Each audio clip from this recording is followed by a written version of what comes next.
Yeah. Open the beer, hadn't hit record. Some weird effect thing had popped up. That's the way this episode's gonna go. That's how we Cause start. it's all crazy. We would have started like an hour earlier, but we ended up playing Tony Hawk 1 and 2 remake demo, which is a lot of fucking fun. Graphics are awesome. Gameplay is great. It's like Tony Hawk 4. It's got all the cool bells and whistles. You can link tricks together as opposed to the original N64 one where you were pretty much stuck only to comboing via grinds. It's Tony Hawk Pro Skater 4 World in Tony Hawk Pro Skater 1 and 2. Yeah, And I still think I might end up buying a PS2 and buying Tony Hawk 4 again. which would be worth it. And maybe Tiger Woods. Maybe a couple extra controllers. Then you're gonna. All right, so you give me shit for breaking controllers with goddamn Overwatch, and granted, controllers for that are a wee bit more pricey. But you're wrecking shit on Tiger Woods golf. I only broke one and dented the refrigerator in the dorm room and scared the shit out of Carlos, but that was it. Just one. All right, yeah. That's better than me. I don't know. Tony Hawk Pro Skater 4 has a lot of rage, too. I don't know. It was funny. I downloaded the game I pre-ordered the game so I could download the demo after work.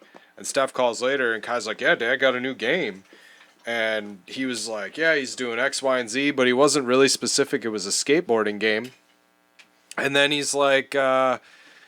she's like, oh, he got a new racing game? And he's like, no. And she's like, really? That's like the only games Dad plays or whatever you make me play, right? Yes, I make you. Well, don't make me. But you're like, hey, download this game. It's fun. It's the only reason I got Overwatch. It's the only reason I got the new Borderlands. Well, anyway. And you had fun with both of them. Yeah, and then he's like, oh, it's a skateboarding game. And stuff's like, oh, it's Tony Hawk Pro Skater 2020. And I was like, no. It's Tony Hawk Pro Skater 1 and 2, the remake. I'm like, this is basically my entire childhood. Like, I don't know how many hours we dumped into that game. I played it a lot. And then I didn't really play 2 because it never came out for N64, but then I had a PlayStation. I got 3. And then PS2. So 3 is the one with Darth Maul, then. It's gotta be. Yeah. No. Well, if you said you didn't, no, because I played whatever one had Darth Maul at your place. Yeah. When it was Maul, and you're in the airport. But if you never got 2, yeah, I never got 2. It had to have been 3. I mean, so neither of us played 2. Yeah, I think we played at the church lock-in that we went to the one time because neither of us had PlayStation at the time. And Tony Hawk Pro Skater 2 was only PlayStation. 3 came out, and then I had a PlayStation, and then 4 came out with the PS2, and my life was over. That is probably the only game I played for PlayStation 2. I mean, there were others, but I don't remember them because Tony Hawk Pro Skater 4. Shinobi for me. Oh my God, you still play the shit out of that? Not recently. Not that long ago though. Yeah, no, it's been a minute. That's like every time I came back from Korea, I sat down and played it. And I never broke a controller. Dude, that game... I remember watching you play that a fucking lot. And, like, being like, hey, are we gonna go skate now? Or, oh, one more time? Okay, that's cool. It's cool inside here. Yeah. It was nice and chill in the basement, yeah. No, it's the only reason I think I liked that game so much was because I was able to beat that moth fire-breathing chick in the volcano level, and Groovy couldn't.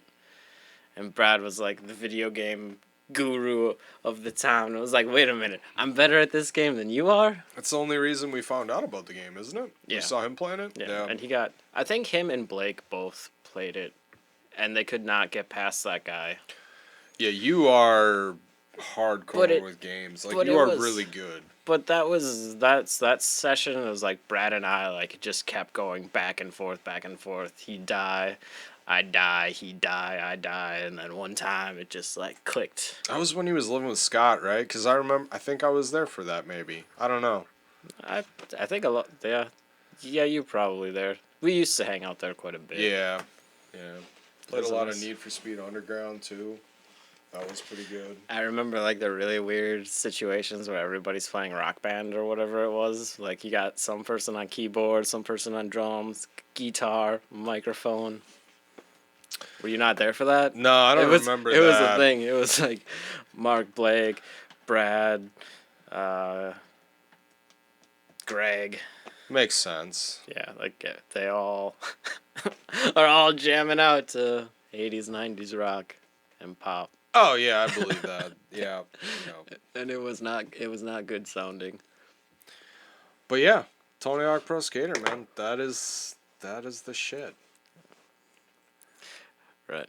So this is gonna be a weird episode of Toucan Rant because we haven't really even have... done the intro yet. Oh. Yeah, that's why it's weird. You Okay. take it away. I don't know. What is Flap and Feather Fluffers? There we go. This is Toucan Rant. Well, we're just two toucans with two cans. Who can rant? I'm coming at you with video game name. Cans. Video game news is thus the Toucan Ranters. Yeah. We haven't been reading comics, or I haven't read the same comics that Jeremy has. We've been kind of in different worlds. One in particular, the Dresden Files. Well, let's be clear here. I hadn't read a comic book for like a month, probably longer than that, because all I've been trying to do is catch up to Dresden Files. And I can say, as of yesterday at like 7 o'clock A.M. p.m., I finished the last short story in Briefcases, and I'm finally on to Peace Talks. So what did I do? Started reading comic books. And like last night I banged out Bliss. I just gotta go through my backlog here. All right, go for it. Bliss, Legends of the Dark Knight, which I'm really pissed you didn't read because it is fucking awesome and funny. The first story was super serious, and I'm like, yeah, fuck this. But the other ones were really cool. It's the one that's got the Robin King. Yeah. Was that a good story? Yeah, that was pretty cool. Good origin? It's... You can spoil shit for me. I don't particularly care. It's like if Bruce Wayne went the opposite direction. Instead of being like, I'm going... Well, it's basically him as like a really rotten kid. And he like fucks shit up all the time, and Alfred's constantly covering for him. And then instead of like the gangster killing his parents, young Bruce is like, oh, that's a such and such gun. And he's like, oh yeah, I like your kid, he knows his shit. And like Bruce just stabs him and then kills his parents and makes it look like the other guy did. That's an interesting take on it. Yeah, and then he ends up killing Alfred in the end, and he's sitting there in the Robin King costume. So basically, like Robin, you know what would make Robin way cooler? If he was Bruce Wayne. You know what would make Harley Quinn way cooler?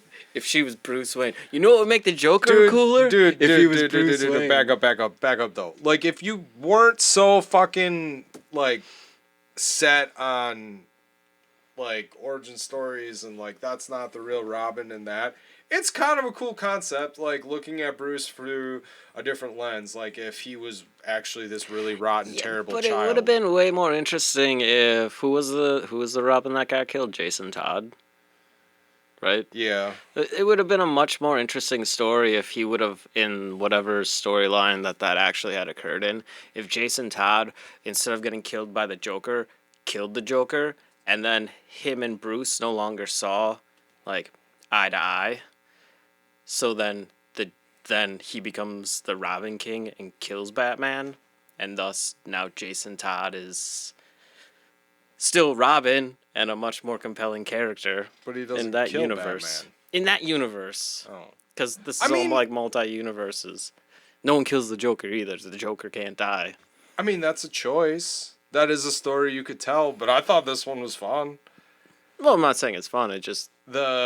The T-Rex Batman shows up, even though they pulled the story. Well, it's all of 2 they pages. Didn't pull the story. They pulled Morrison. They didn't pull Morrison because Morrison's like untouchable right now. Maybe it was Ellis. Ellis, thank you. Sorry. And Ellis didn't get pulled. He backed out.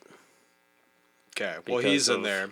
Garth Ennis has a story. Not gonna spoil it. Fucking hilarious. Greatest thing ever. Is it the city one? No. Okay. No, it's the last story. It's not long. It's like a short little thing, and it's fucking hilarious. All right. It's like if Batman fucked up something. Dude, it's funny. Anyway, plowed through that. What else did I read? Read something else last night too. Fuck, what was it? I don't remember. But number then I three? went. Death Metal number 3. Death Metal number 3 was today. That was pretty good too. You really don't need to read the Legends of the Dark Knight to get any of it, but it does enhance a couple things. Well, no, that was like whatever those side tangents were with the original one when they went to the other Dark Knights or whatever. Like, you didn't need to read those to know about them, but it added a nice bit of context and flavor to the overall There's a story. nice callback to Justice League and the Justice No Justice with Starro, which is pretty cool. What else? Read Hellblazer, got caught up on God Killers, which I don't know if I'm going to follow that one. It's super interesting, but the writing seems so bad. Like, there are times where I read 3 panels like 5 times and I'm like, what the fuck? Like, I don't even know what the fuck is going on and I just go with it. The Baba Yaga, right? That the house with the chicken feet. Yeah. Right? She makes an appearance, which is kind of cool, I guess. But what's wonky about the writing? Like, they don't. It's hard flow. it's hard to keep track of the characters and like who's talking because it's very shadowy and dark and they all look the same. And I have troubles understanding who is who and what is what. And, like, That's it why doesn't you need good flow. costumes. It'll be, like, one thing, and then all of a sudden it changes to another thing. And if you're not paying, like, super close attention to what's going on, like, you have no idea who's talking, who's on the good side, who's on the bad side. The concepts are super cool. Like, they're going after this djinn, and he basically finds out how to, like, control the djinn, and then these Russians come in, this Russian folktale god type dude comes in and steals the ring that controls the djinn, so then he gets control of the djinn. So they have to go to the Baba Yaga to find out how to kill this guy, where to find the egg to kill this guy, and then you find out that the Baba Yaga is not actually in... Oh, is it Korshak? Korsheki or something like that? Yeah, her brother. The unkillable? Yeah. Yeah. Yep. Then you find out that she's not actually in Syria or wherever I think they were in Syria or wherever they were. She's actually in the United States on the White House lawn, which I'm like... Thank God I pre-ordered number 5 because I want to see where this goes. Because at first I'm like, man, this is kind of... And then the Baba Yaga shows up. I'm like, well, this is kind of cool. And she's got some kids that she's taken hold of. And, like, there's all this different cool God-type stuff. They fight a rock, which is pretty cool. For all of, like, a few panels. I don't know. I'm really split on it. That's kind of like Bliss, too. I had already pre-ordered the second one before I read the first one, just on faith that the art looked cool. And, like, I'll give it a couple issues at least. It's a cool concept. Maybe a played-out concept. Dude's son is sick. He's pushed to extremes. He goes to not the underworld, but, like, the black market. And these alien dudes offer him all the money he needs to pay the hospital to keep his son in the hospital. Legit aliens, or because he's tripping? Yeah, no, they look like legit aliens. The drug part of it is they manufacture and sell a drug that will wipe your memory out from the past, like, I don't know, few days. So, like, you can commit these horrendous acts and drink this, they call it bliss, and never know that you did it and be able to live with yourself. And, like, it flashes back between the son, who apparently is out of the hospital now, standing in front of a courtroom defending his dad for what he did, and his dad actually going through the actions. So I'm hoping the second issue kind of picks up. It's enough to keep me hooked. Hellblazer was baller. Fucking read Hellblazer. Fucking read Batman's Grave, a couple issues of that. That's really fucking cool. Alfred is such a cocky asshole. I fucking love it. That I was thinking about that too. That was the one where I sent the screenshot of I'm constantly ripped to the gills on the finest cocaine, sir. Like, he's such a fucking snarky asshole, and I fucking love it. Like, that is, you can hate Ellis all you want, but like his writing is interesting. Like, it's a fresh, different take on Batman, in my opinion, and his interactions with like him and Alfred are super interesting. Like, Alfred's like always there to help him, right? And he's just like, oh yes, sir, and he does whatever he's told. But like he still does it. But like the sass he gives Bruce is very passive fucking aggressive, hilarious. I fucking love that shit. Yeah. I think that's everything that I read. I don't know. I went Justice League Dark. Well, that I read already a couple weeks ago. That I read as soon as it came because I had heard something happened to my main man, Swampy. He gets back into it. Oh, he's coming back and better than ever. The last thing I remember was Constantine tricked a whole bunch of like spirit avatars or something to get Swamp Thing to come back. Yes. And Woodrow ran away, I think is what happened. And Abby Arcane showed up and she like had the rot. No, not the rot. The fuck? Yeah. It's the gray. Or that's the rock. No, there was like a new weird biome thing that I hadn't heard of before. Oh. Or a new parliament. Like the microorganism shit that's inside your body that shrinking Ant-Man dude. Like, he shrinks down to talk to him so that they'll fight against the plant fungi stuff that had taken over everybody. Okay.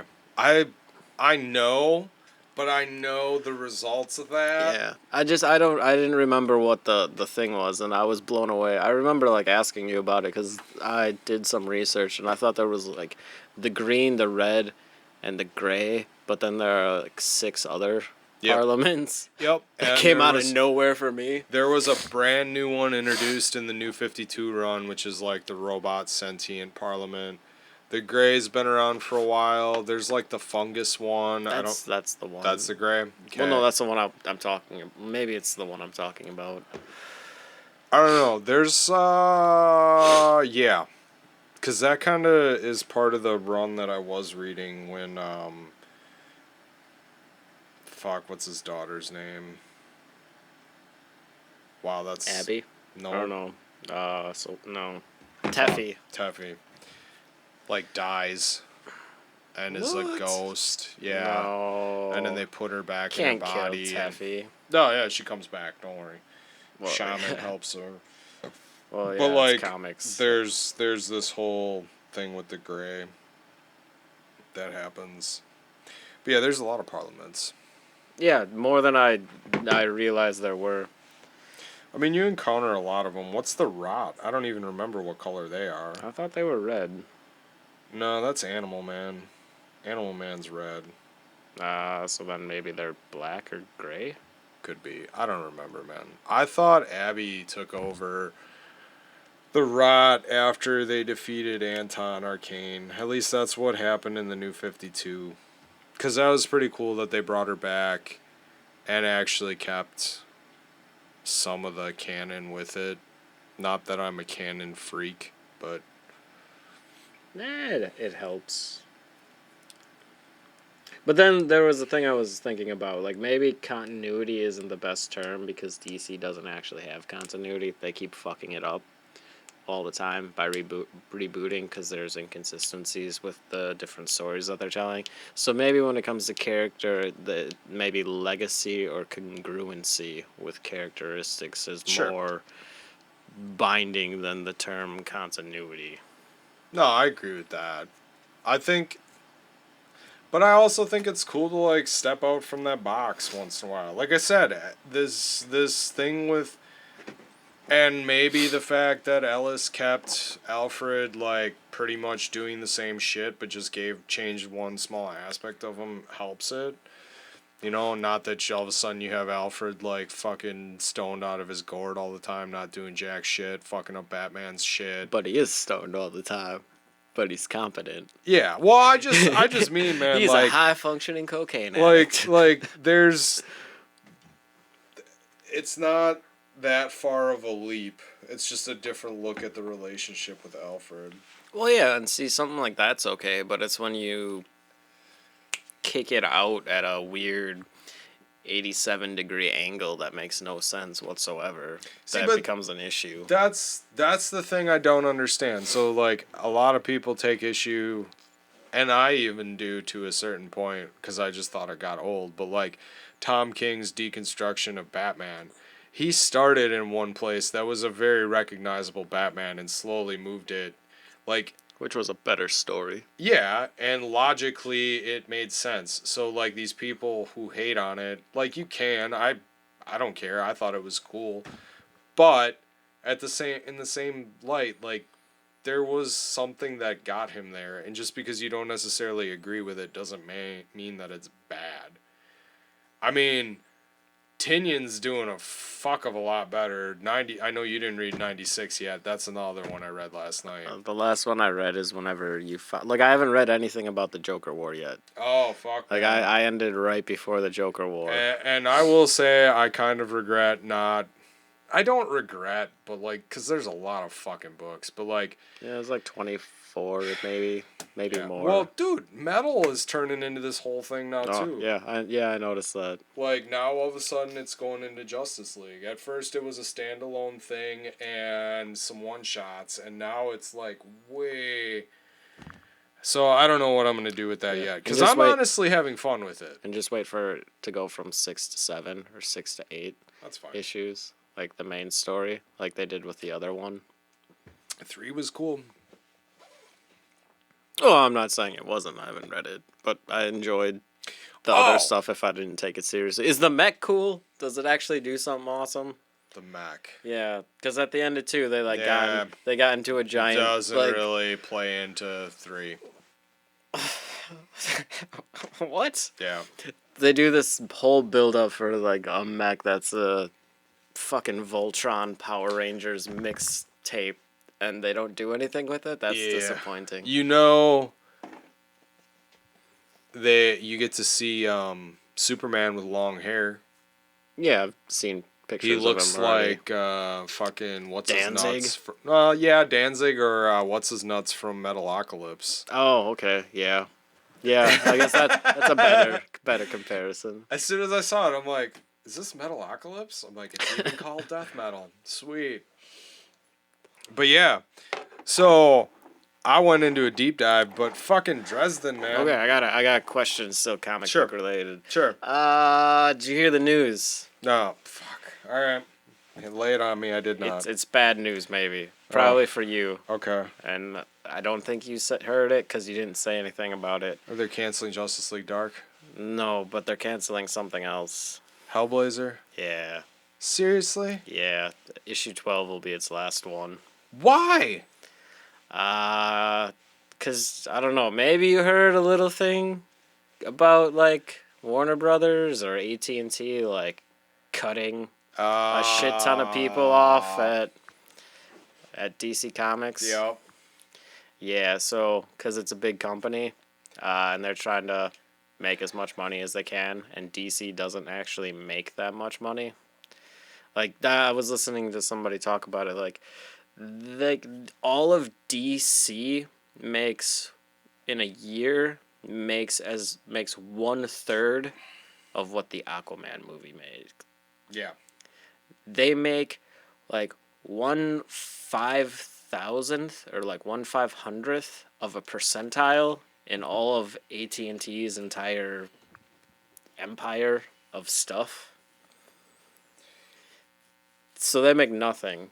Fuck. And all these people are talking doom and gloom, like DC is over, and like the reasons why it happened was because these books they were pushing weren't good, or like if they'd have done this or done that, like it would have gone different. But like you had been saying, at the end of the day, it's a big company. They don't really give a shit about the fans whatsoever. They just look at numbers. They don't give a shit about the fans. They don't give a shit about the stories. They don't give a shit about nothing. They just want the money. And they probably walked into DC and said to the head of it, this is X dollars is what you have to get rid of. Figure it out. Yeah. Well, and they just like Yeah, that could have happened, but it sounded like they just like cut people. You think like they talked to the people at I DC or think, like, hey, yeah, I think there was some thought behind it as to, all right, what do you guys think bare bones you can get by with? This is how much fat you got to cut off. This is how much overhead we need to remove. Because so we argued about this extensively, and I got super fucking pissed off about it. this is all on text, so you guys Yeah. didn't have to listen to Well, it. yeah, and I attacked some people pretty hard about having connections in the industry and thinking they know everything. But as somebody who's been through multiple companies closing and multiple downsizes, this could be a good thing. This could help DC realize that, well, for one, it's going to help the company in that it'll make them, not that they weren't soluble before, but it'll make them soluble. They're profitable. You know what I mean? Well, they've already been profitable. I get that, but they're looking for more profits, and clearly there's Oh yeah, that's in what a they're lot doing. of companies that, and especially something like DC, like, and they've been running for a long time, long established company. They're probably running with too much overhead, and there could be more money to be made. I know some people were like, they cut this person and now you have to have these people. No, there are people who can wear multiple hats within the company, and we're in the day and age that whether you like it or not, the business world is, the more you do for me, the more valuable you are for me, and the expectation is that you will do anything I ask you to, or I'll find somebody who will do it, because there's tons of people standing behind you willing to do this job plus this job. Like, there's not a shortage of people wanting to work, and I work in a factory. So, we've cut numerous positions, and it's been like, all right, who's going to do it? Who's going to step up? And I just keep taking on as much as I can, because at the end of the day, when they're like, oh, let's fire Jeremy, it'll be like, oh, wait, whoa. He's the only one that knows how to order tools. He's the only one that's worked in every single department here. He's the only one with this experience, this experience, this experience. Like, you need to wear multiple hats. Just my opinion. And I honestly, like, they had two heads of the company at one point, right? Yeah, Jim Lee and Dan Didio, they were co-publishers. Okay, co-publishers. You don't fucking need that. You just don't. Yeah. You could argue, some people have argued, well, it's because of the massive amount of books and X, Y, and Z. Yep, that's a good point. But at the same time, these same fans who are bitching that they cut all these people are the same people that are like, well, half these books are shit. So maybe they don't need all those books. Yeah. Well, Like, that's been the argument for a while. Yeah. That, Well, and I get that. I'm kind of pissed they're cutting Hellblazer. I thought that out of all the Black Label well, books, no, they and canned the person especially- who like was making Yeah. Black Label Yeah. profitable. Yeah, I get that. I heard that, and I was like, all right, whatever. And Oh, yeah, there's 'cause a that was- massive argument about, oh, Black Label's going away, and blah, blah, Yeah. blah. My thing is out of all the monthly Black Label books, and I'm saying I enjoyed most of them, I kind of got lost on House of Whispers, and it's all basically things from The Dreaming. Oh, that was the other Constantine- bit of news I had. Okay, well, hold on. Constantine fell into that for whatever reason.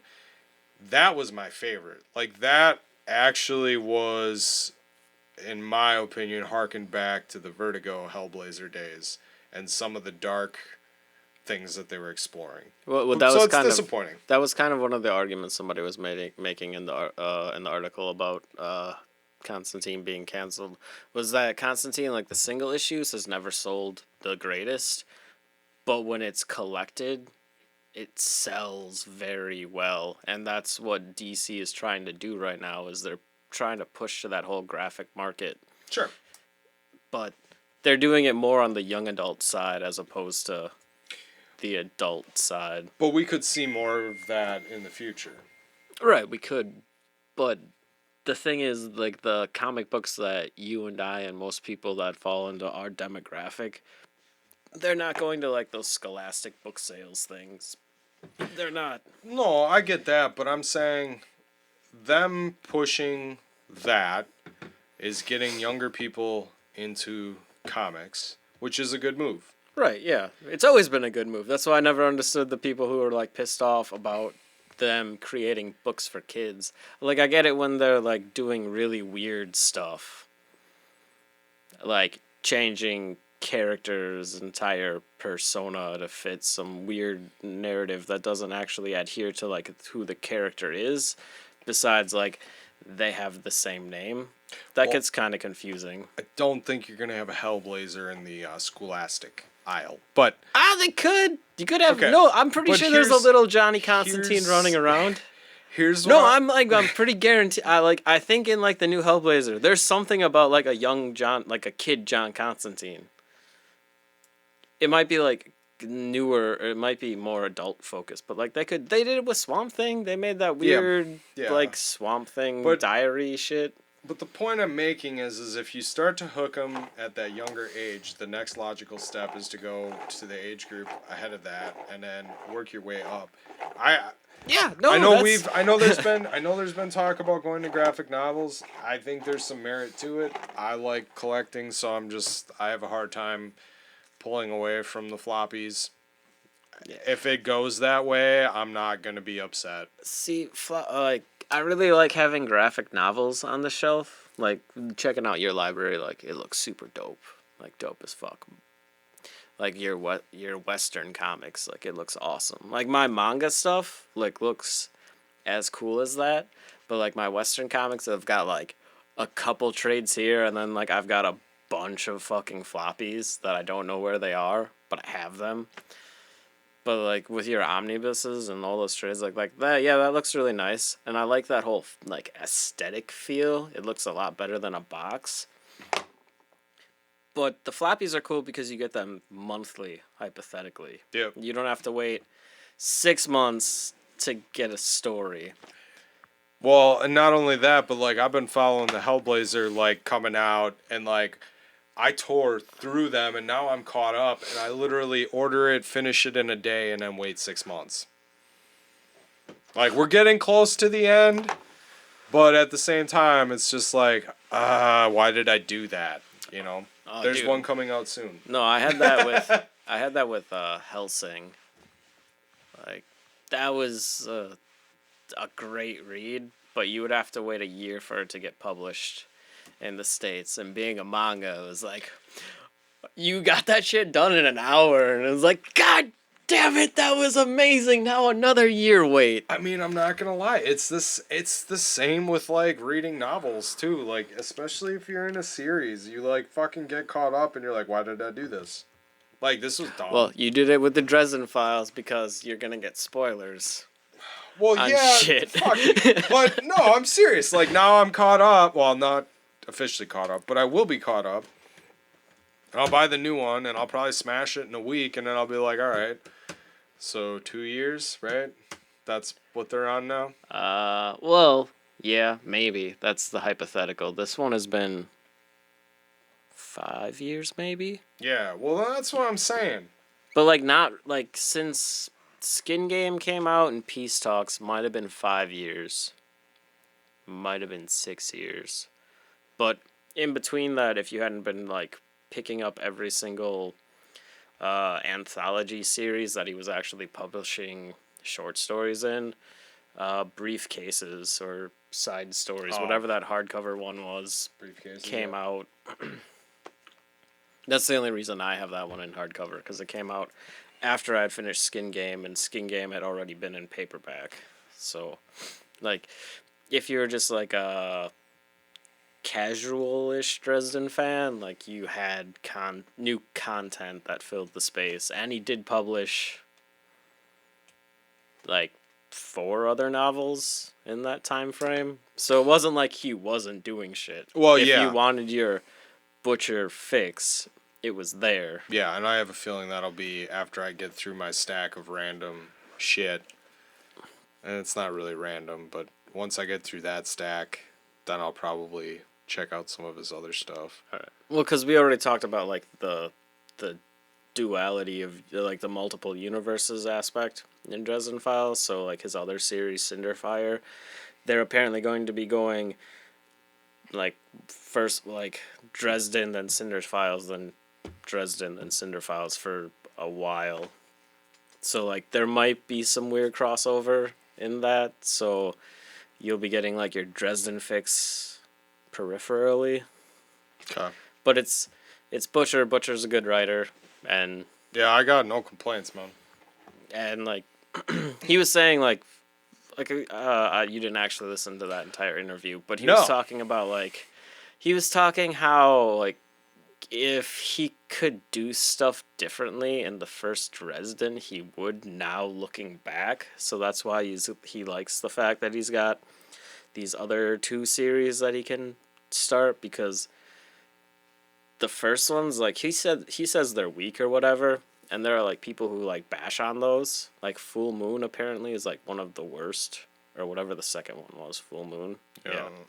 Like is one of the worst books. Like that was one of my favorite ones, with the Lopa ground or whatever it's called. The Loop Guru. Yeah, if that's how you say it. That's how I said it. Loop Guru. Yeah, that whole story was awesome. Yeah. I will say this. Wait, like, you didn't like that? No, I'm not saying I didn't like it, but it's not my favorite. Well, I don't know if it's one of my favorites, but I liked it when it was, not that I don't like it now that it's super complex. Like maybe that's why I didn't like Skin Game, because it was a kind of basic story as opposed to like the grandiose scale of Cold Days. But like those single cases, I don't know, were man. entertaining. Skin Game was fucking badass. That had everything I wanted. Every fucking thing. And alright, so Oh yeah, you met one of my new favorite characters. Or like one of my favorite characters in that universe. Gray Goodman. Oh, okay. Alright, hold on. Okay, so I'm gonna back up here a minute. You can see there, like, I know you said people bash on like the first few books or whatever. You can see a definite progression in his writing, and I would say even storytelling. Because like in some of those earlier books, like I had figured out the mystery. And that's not to say that that's the hallmark of bad writing, but like, or not bad writing, but like weaker writing. I don't know how to say it. It depends on like it's what. Not. Hold on, it hold wasn't. on. It wasn't.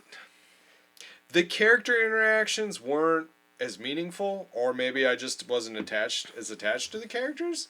I don't know, but there's like a definite difference between like, don't even go like to the end to Skin Game or Peace Talks, like even like the middle books compared to like the beginning. Well, yeah, the first books are definitely not as properly interwoven in the story, in like the universe, but he was doing the building blocks. But yeah, you can definitely see that there's more thought and more construction gone into it. There's more thought, more construction, the vocabulary gets bigger. I know you're like, "Oh, I just figured it out from the context." I've looked up a lot of fucking words. The complexity of the paranormal he's getting into, whether that was his intention from the get-go or not, I don't know. But, like, the shit he gets into is more and more complex and more in depth, which I guess if you want to keep a series going, that's probably what you're going to do. Oh, yeah, you got to branch out. See, like, I think when he started, he had, like, ideas or whatever. Yeah. And then, like, once you laid down a bit of the path, you, like, follow it to its logical conclusion, or its most illogical conclusion, and you get something great, like the statue. Okay, hold on. You want to talk Skin Game, but hold on. I just want to talk the statue. Okay. The other point I wanted to make was, before we get into the statue and Goodman Gray and all that stuff, the other point, like, You start this story and you're like, all right, you meet this wizard and he's into the paranormal shit and he helps the police in Chicago and that's cool. And he's not really strong and blah, blah, blah, blah, blah. And you go along and you meet these characters and the fucking best thing, like, you start the book and sometimes it's just a regular start. Sometimes there's crazy shit happening. But, like, just when you're like, man, you remember the vampires? It'd be really cool if the vampires came back. Bam. Fucking vampires. Hey, the fucking Denarians. Fucking coolest thing ever. Fucking... Those are my favorite. Do you know the cycle? No, is it like every 3 books? It's every 5. Is it? I don't know. Yeah. I think it's well done. Because it's like, just when I'm like... Because I finished... What's the one before Skin Game? Cold Days. Cold Days. I'm like, fuck, all of that and you couldn't have fucking wove the Denarians in there? Like, I'm where the fuck did they go? Nick's gotta come back. Yeah. And then, bam! Same with, well, Michael coming back. That was fucking nuts. No, we can't talk Skid Games yet. So, like, when you're reading a story, you're saying that the hallmark of it is not being able to decipher what the reader or what the author is implying? No. Oh, no. Because there are multiple schools of thought on that. Like, do you want the reader to figure it out and feel like they're as smart as the protagonist? I can't make points? Okay. Well, no, hold on. I'm asking, do you mean understand what the writer's trying to say or figure out the mystery? No, figure out the mystery. Okay, sorry. I misunderstood you.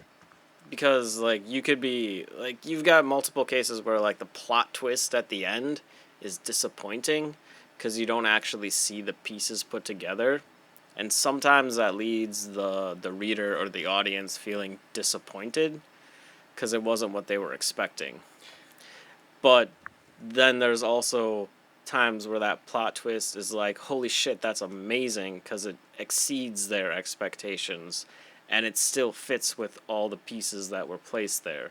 But then at the same time, you can be reading a story and, like, if you can figure it out before the main character because you've been, like, piecing the pieces together, you feel like it's a real good story because, like, you were able to decipher all the clues or whatever. But then at the same time, if you are able to figure it out and the answer is less stellar than you were expecting because you were expecting a bigger twist, like, you're still disappointed. I personally think Dresden does a good job of explaining what you missed without actually going through and being like, in case you didn't notice, although in Skin Game he does this let's back up thing. That pissed me off so fucking much. I laughed my ass off. I thought it was funny. No, I think it was kind of like, I don't know when the book came out, but I think that was a pop culture thing. Oh, no, the heist movie stuff? Yeah. Yeah. Yeah. Well, no, it was, because that was... I'd probably, like, around when Ocean's 11 and shit was all coming out. Snatch, all that shit. No, like, I hate that shit. I'm not gonna lie. But I've already told you that. Like, I understand now Dresden is an unreliable narrator. Oh, fuck that, man. But I'm pissed about it because I trust implicitly him. See, and that I never trust anybody. Like, mysteries, you just never anything. But for 14 books, the guy never fucking did that. Let me back it up here in case you didn't catch it. Like, and there are mystery novels out there that do that. Yeah. And I think, honestly, like, the way that unravels, and, like, I personally, if I can't figure it out, I'm more excited. Because then I'm like, I was never disappointed. I was never disappointed when I figured it out. Yeah. Well, see, I just, like, don't, like... I don't know. There's something about that it rubbed me the wrong way. I get from the story he was trying to tell that if he had that conversation put in chapter 3 as opposed to chapter 27, the story would have been vastly different and it wouldn't be as compelling. But at the same time, it was like just information removed to make the story work. But you didn't get a weird vibe from Goodman Gray the whole time? A little, maybe not. Not as severe as you apparently did. Oh yeah, man. You knew straight away he was. Yep. I knew something was up with him, and like, I'm not saying I figured it out, but like when they square off around him, and I'm like, nah, one of them's not on the right side, and you think about it, and you're like, because I didn't think they'd actually kill that chick, even though she ends up dying. Does she?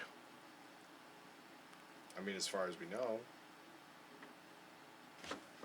I don't know, man. I'm throwing my hands up. I don't think. I don't remember her name either, but whoever Lassiel's new vessel, right? That's who we're talking about.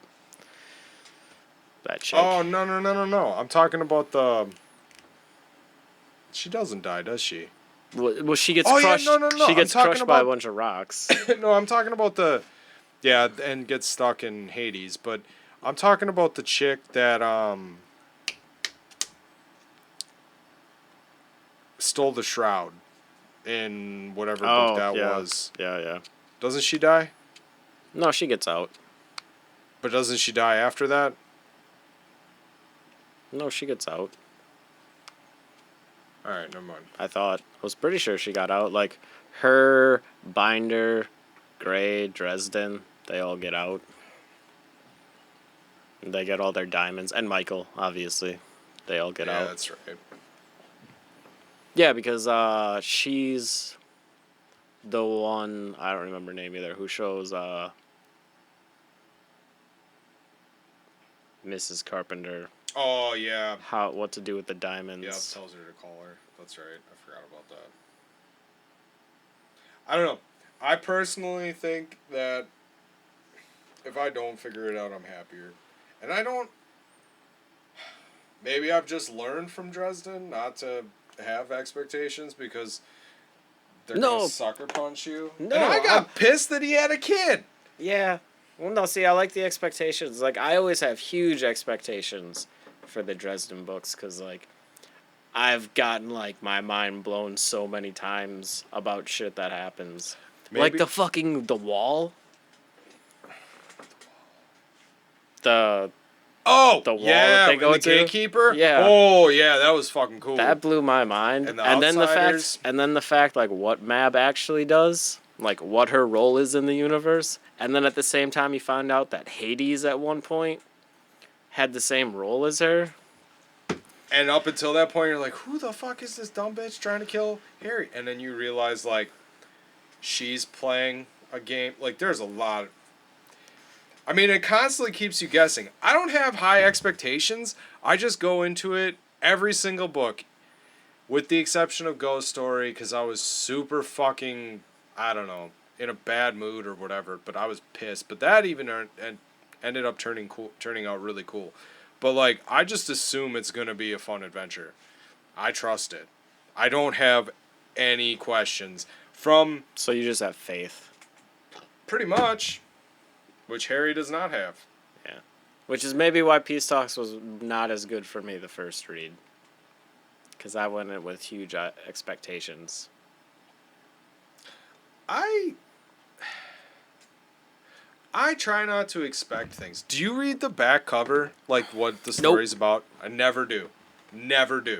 I only do that with like the first book in a series. If I'm looking into a book. Sure. I'll read it, but after I read the first book, any subsequent books after that, like, there's no reason for me to, like, get spoiled on anything. Well, and I honestly think it might set up expectations. It's kind of like watching a movie trailer before going and seeing a movie, and I know it's controversial, but I try not to. Well, if you already know you're going to go see the movie, then why would you need to see a trailer for it? Yeah, or just, hey, what's this random movie? Let's watch it. Yeah. Well, like I do it with some video games like Borderlands. Whenever they drop it, like I'll watch the trailer to see what it looks like, but I won't watch gameplay of like the DLC content because I don't want to see what I'm going to experience. Like I know I'm going to like it. I'm going to play it. I want to have fun. Yeah.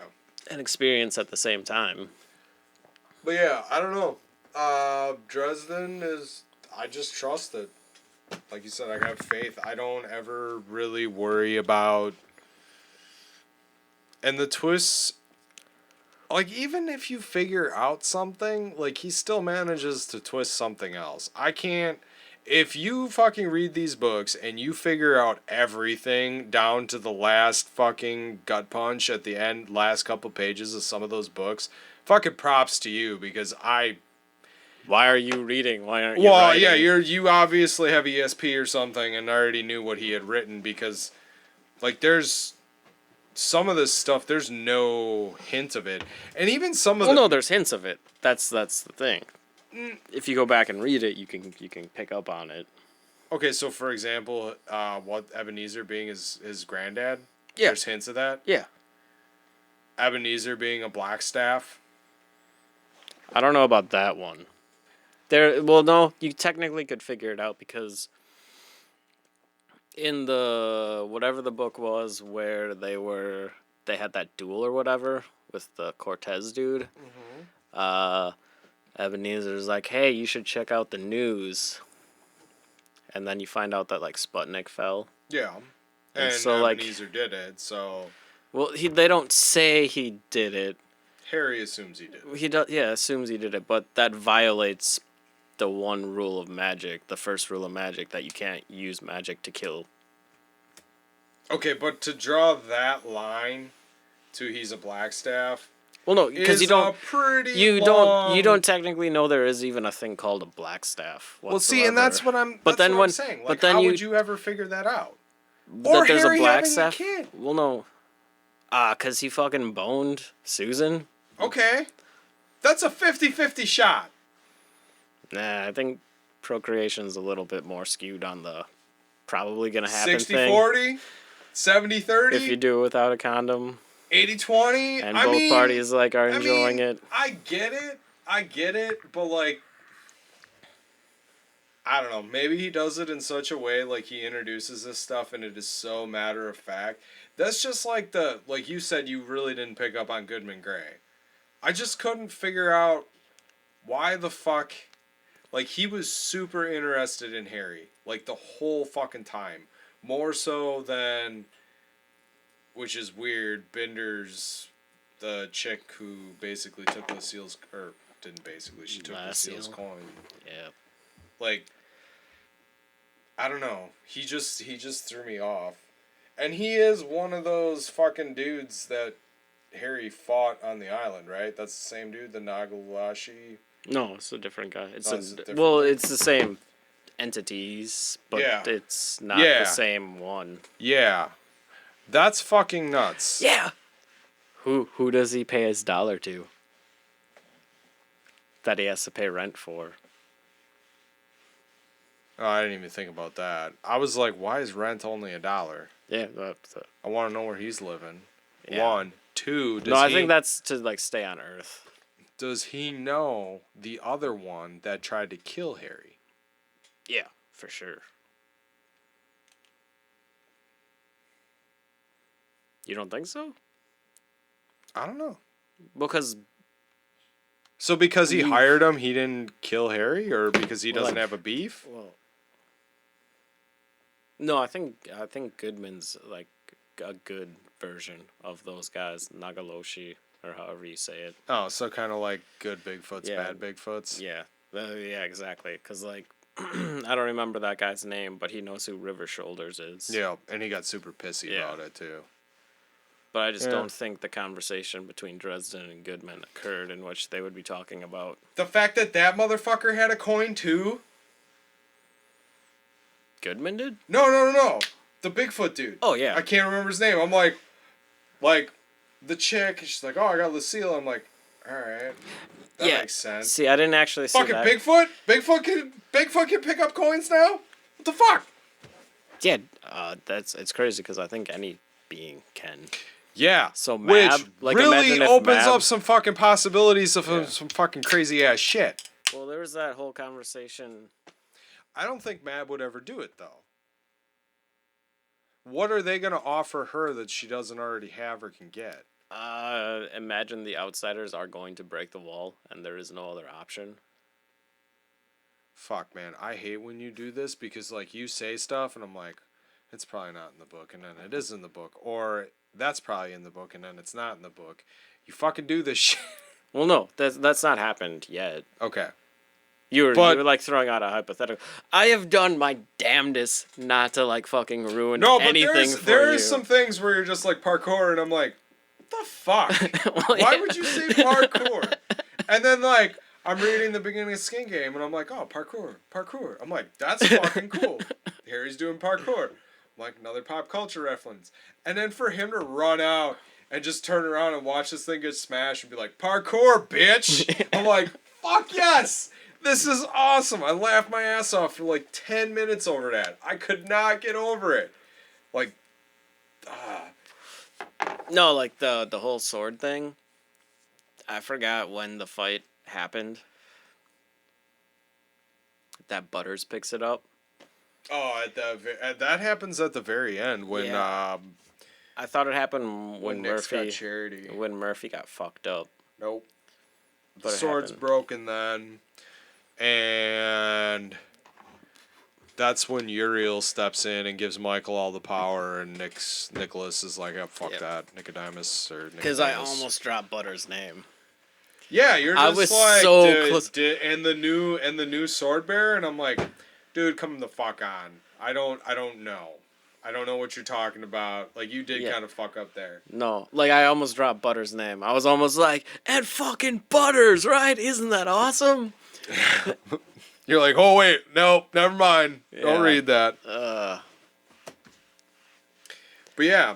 But did you see Butters picking it up? No. All right. No way. So way. So in I told fucking you hell. I told you that there was somebody that was going to be a new sword wielder, which you cannot kind of already had figured out based on like your text.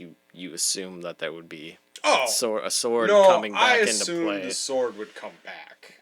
I didn't know who the new wielder would be, or if there would be a new wielder. Oh, yeah. So I kind of fucked it up. I mean, yeah, no, I'm good. Yeah. Like there's been I've like I keep saying I'm going to spoil shit for you once you get there, but like I've been trying my hardest this entire time to like not like I have spent like 20 minutes researching where you are proposing you are in a book, and if what I am thinking about talking about happens somewhere before that or in that, or if it comes after. No, you did fine. And like man. I've had like a shit ton of like texts and things where I'm just like I can't even talk about that yet. The fucking Odin Santa Claus thing is cool.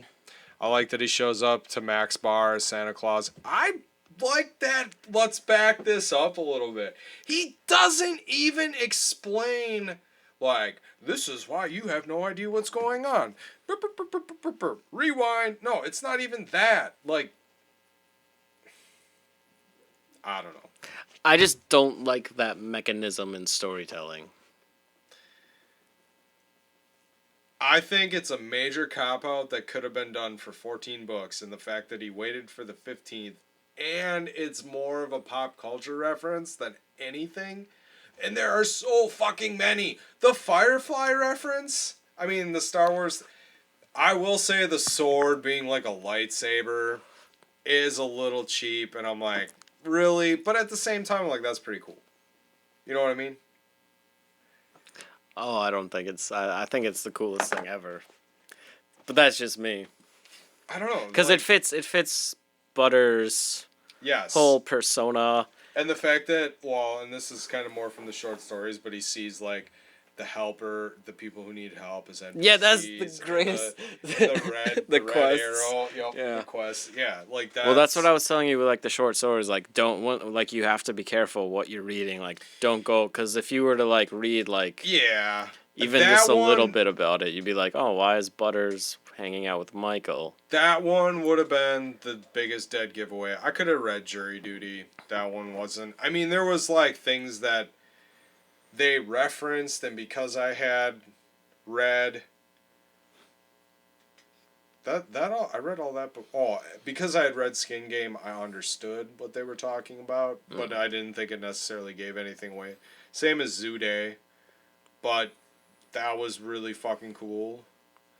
I know you were like, I want to know what you think of Zoo Day.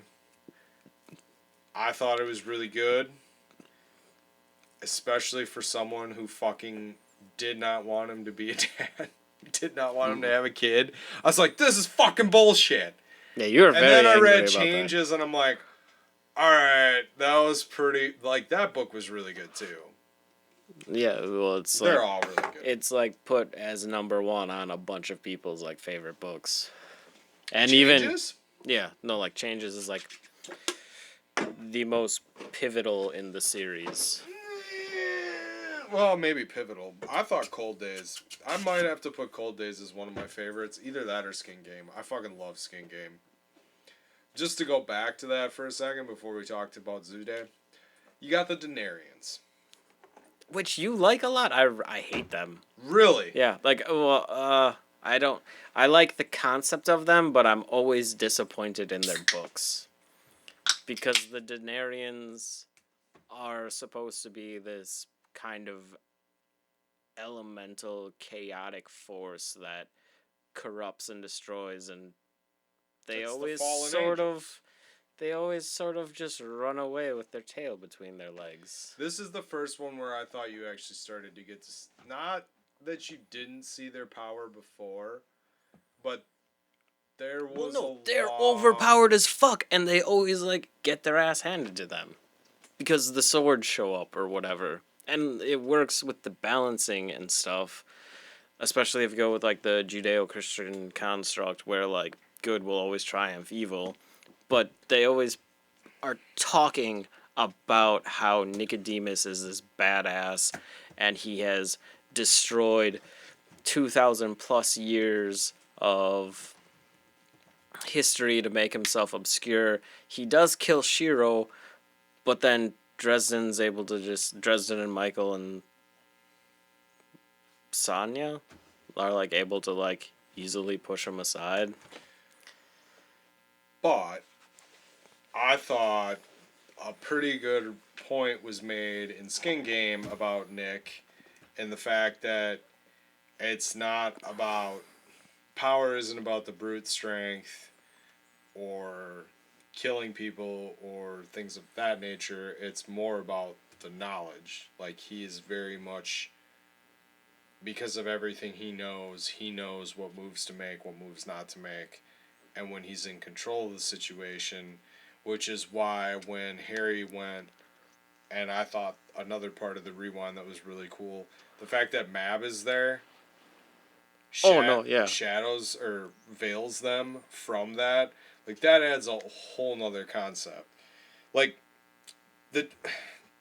I like the Denarians. I get that they're overpowered as fuck. I think that's kind of the cool part, is that Harry doesn't outright kill him, but he has enough power to foil him.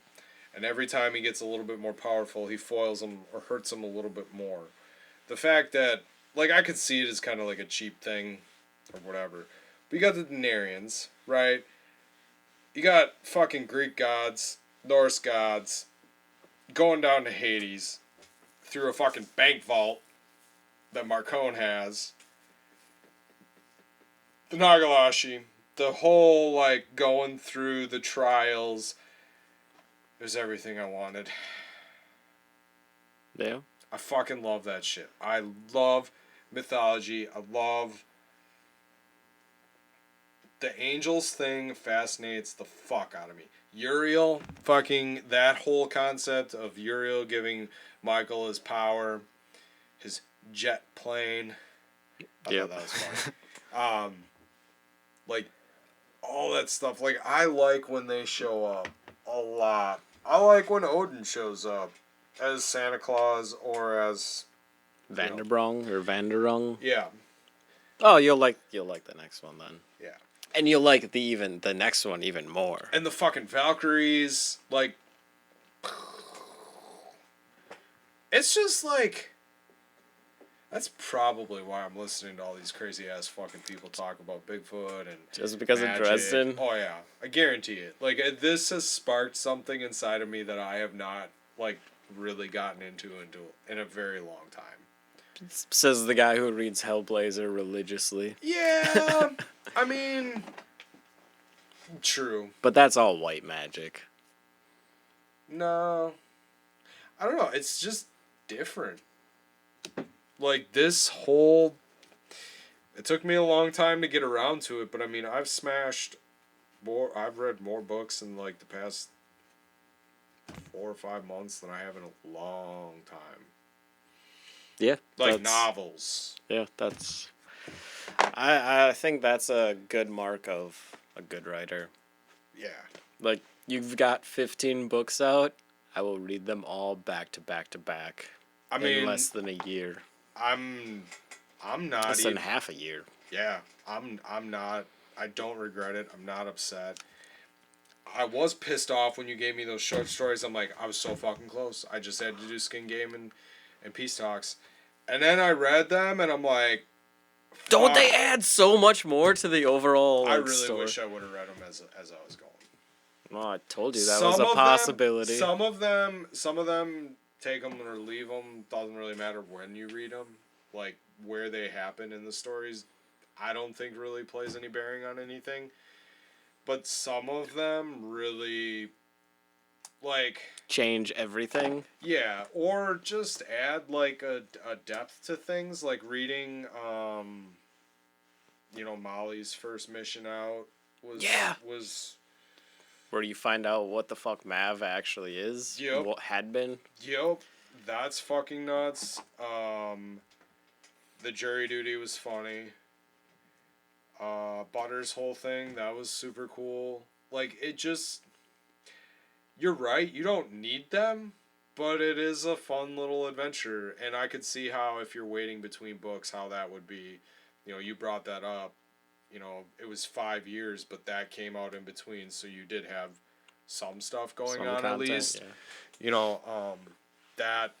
That was super cool. I'm gonna be picking up my own copies at some point, but and like, I think some of the stuff you need to actually, in those short stories, you have to have read for Peace Talks.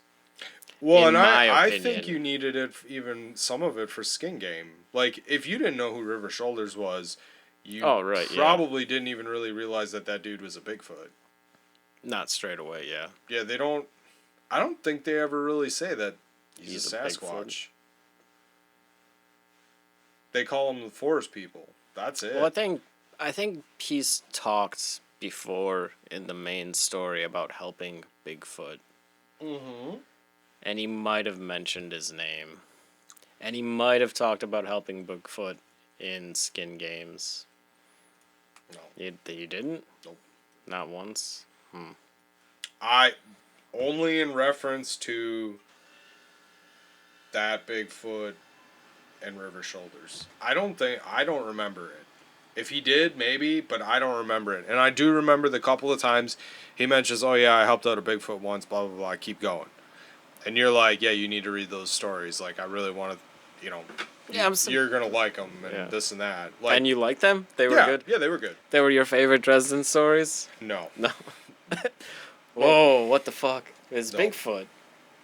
Yeah, it was good. I liked his interaction with River Shoulders, and that was about it.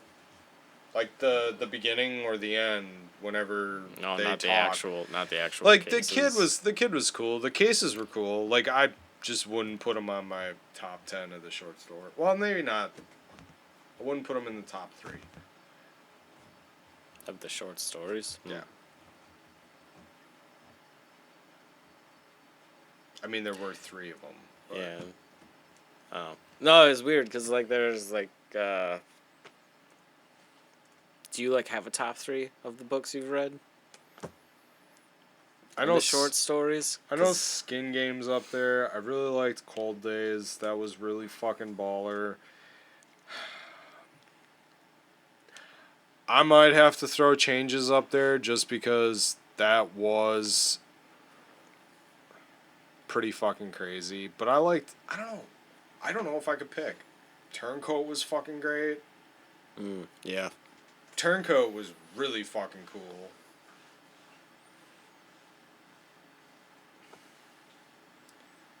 What's the one where they first go to the island? I don't know. Not offhand. They would have been Turncoat. No, Turncoat was when they...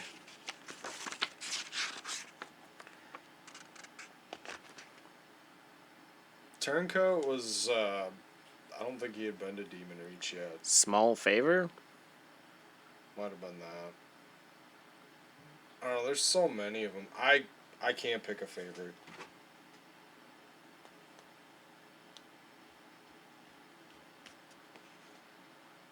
Yeah, I would guess Small Favor.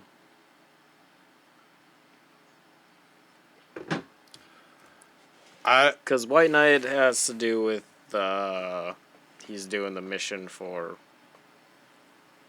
his brother Thomas at a porn studio or whatever. Oh, that's a good one too. And Turncoat was when Morgan Yeah. was bad and they went to the island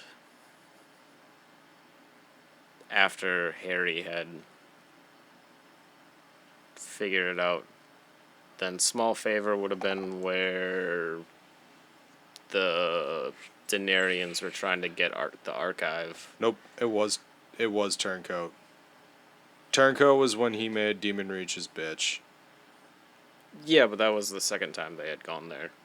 Because he already knew about it. Small Favors was when the Daenerys were trying to, like, capture, what's her name? And the favor was from Mab to get Marcone back.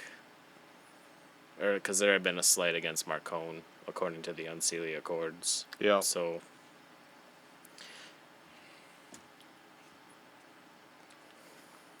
that was, like, the first time. But yeah, the island is, like, one of the coolest things. Yeah, and we at least at this point, I don't even know that much about it. Other than like it's a jail. That's all we know. It's a jail Merlin made, and there are prisoners there. Yeah. But crazy ass prisoners. So why did you ask me what I thought about Zoo Day though? Because this is just a story I liked a lot. Oh, it was fun. I dug the shit out of it. I liked the multi. Yeah, yes. That was the thing that yes.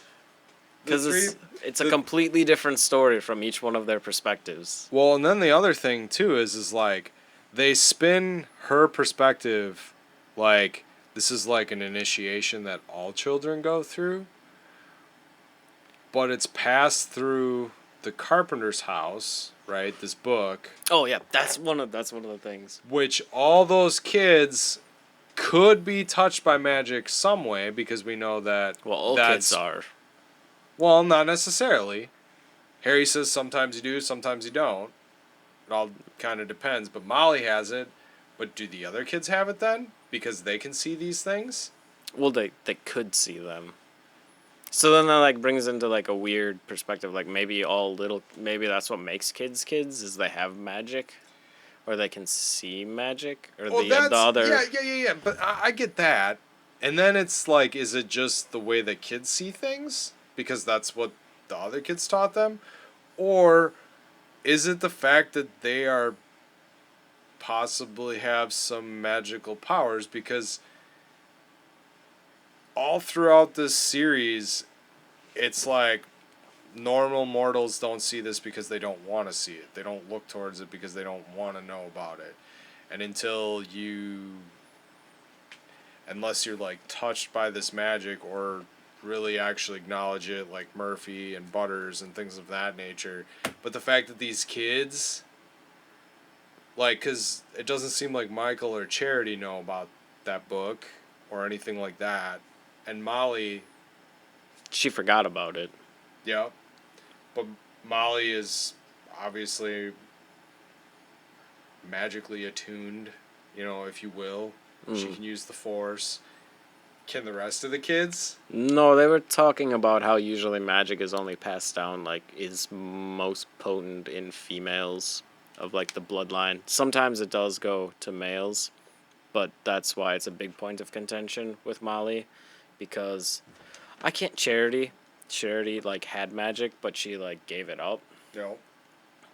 But Molly chose to pursue it, Yeah. And we saw one of the other Carpenter kids. I don't remember his name in Ghost Stories, who had come back, Yep. but he didn't have any magical abilities. He was straightless. But there are like 2 or 3 other kids who potentially could have magic, which is going to be important in the future of the series to have more wizards. Well, and that's what I'm saying is like, so with that logic, with that book, the fact that she can see them, is that mean that she's going to be? Well, no, because all kids can see them. The people in the That's Carpenter. what, no, but that's what the kids say. That's what No, but Maggie says. But the thing is, no, like all the kids can see it. The advantage that the Carpenter children had was they actually had this book, so they could explain it. I don't know where it says all kids can see it. It doesn't explicitly say that. It's a world that children. It doesn't say It all says children. Children, but which from connotates their perspective. all children. But from her perspective, which is within the Carpenter household and the kids. I'm just saying they can see it because they're touched by magic, which I thought was interesting. Okay. I don't know. I think all children can see it. That's like the one thing, because she says adults. Yeah. She can't. But she do says you think adults she talks can. to other kids about it outside of the Carpenter household? You can't say that she doesn't. But you can't say that she does. But it's like based common. Based on her demeanor and how she acts and how scared she is of everything, I would say no. But she couldn't talk to those children about it because they had already been possessed by whatever. Those children. Right, but no. she doesn't interact with other children. She doesn't interact with other children, period. So yeah, that's what I'm saying. But the other Carpenter children do. So when they're at school, they could have talked about it to other people. Okay. I think you're reading in further than I'm reading it. Well, that's what we're supposed to be doing. Yeah, but I'm just saying, like, there's more... You're saying because, like, they can see these things, they're all magically inclined. Yes. And that's not reading into it at all. And I'm just saying that, like, they say that children are the only people who can see these entities. And you're saying that doesn't mean all children, only the magically inclined ones. Yeah. Because I think it's interesting, most mortals turn away from these things like demon rage or seeing these things or just... Right, but then... They turn a blind eye. Why wouldn't a kid? I can't even remember Maggie. Maggie says that she can't talk to her dad about it because adults can't see it. But that's just like kids being kids, like within the Carpenter household. But it's like it's don't lumping. tell the adults about it's it. using one group to explain all the groups. Where if Maggie were to talk to her dad about these entities, he is already in that world. He could probably, maybe he just forgot them. Because that's what they explain. Once you get to a certain age, you can no longer see these things or you just forget they exist. And maybe that's where that barrier comes in. Maybe that's why all people have this aversion to the magical world, because they had been part of it at some point in time. That makes sense. And they just want to forget that, and they want it to be normal. And how much of it is a kid's imagination? According to this book, none whatsoever. I'm just saying. I mean, I don't know how many times, like, a big group of people, a big group of kids go into a dark, dangerous basement and try to rip the soul out of another kid. They were But possessed. hey, I don't know. They were possessed, had no idea what they were doing. Right. So then that's maybe another thing. Maybe that's another reason why some people can't actually remember, because they're still possessed by the whatever. Because they were connotating them with the people, that old couple that were talking. They had those, like, bag things over their faces. Yeah, the bagels. That was eating. Yeah, maybe... Is that what they're called? The bagels? Yeah, something silly. Or something like that. Yeah. Maybe that's, like, another entity that prevents people from seeing the... Well, they just talk about actual politics. Yeah. I don't know. I thought it was super cool. Alright. So then the other thing was like the whole mouse and that other dog. Yeah, that's The interesting. food dog. Like Yeah, that that whole. throws like a whole nother wrench into Yeah. things. Because then technically, Harry should be more concerned than what he is about Maggie Yeah, and her about Maggie. safety. I think you should do more investigation into what Mouse is based on, like the fact and changes they talked to him or talked with him, and the conversation that Mouse had with Mab about Harry didn't win me, I won him. And like he's even said, like he's got like this tempo foo dog that like has crazy ass abilities, but he just hasn't had time to do research into it. And then after Zoo Days, you find out that there are other pups from that litter that have gone to the Black Council side of things and are actively trying to stop whatever Dresden is trying to do. And Mouse is like the only one who stands in the way in this and that one story. Yeah. I mean, it opens up a whole lot of fucking doors, man. Yeah, like the H.P. Lovecraft fucking Cthulhu Necronomicon book thing that Thomas is in a war with. Oh, yeah. The Ordurus Ventori or something. Yeah, the dudes that are trying to bring back the gods that are forgotten. Do you think they're outsiders, those gods? I don't know. Maybe. Maybe. And maybe they're trying to get through the gate so that they can come back into reality. Yeah. Like, because are like Makes those sense. are those Nagaloshi outsider? No. No, they're this plane. They're like Native American shaman dudes.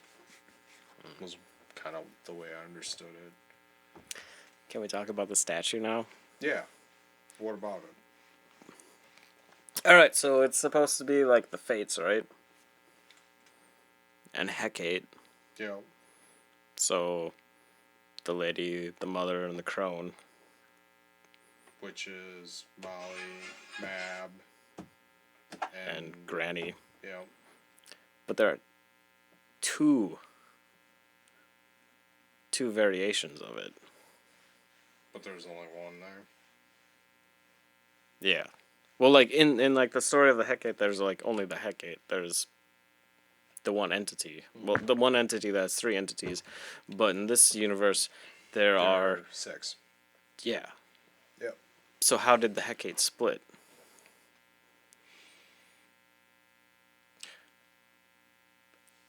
I didn't think of it that much, but my off the cuff answer would be winter is the underworld, and summer would be the opposite. Because So, like, the whole world's about the balance. Right. But so in much Greek so mythology, that Uriel makes an effort to balance things. Like when people cross the line, he then can act and to balance them. that didn't blow you away at all when you read that?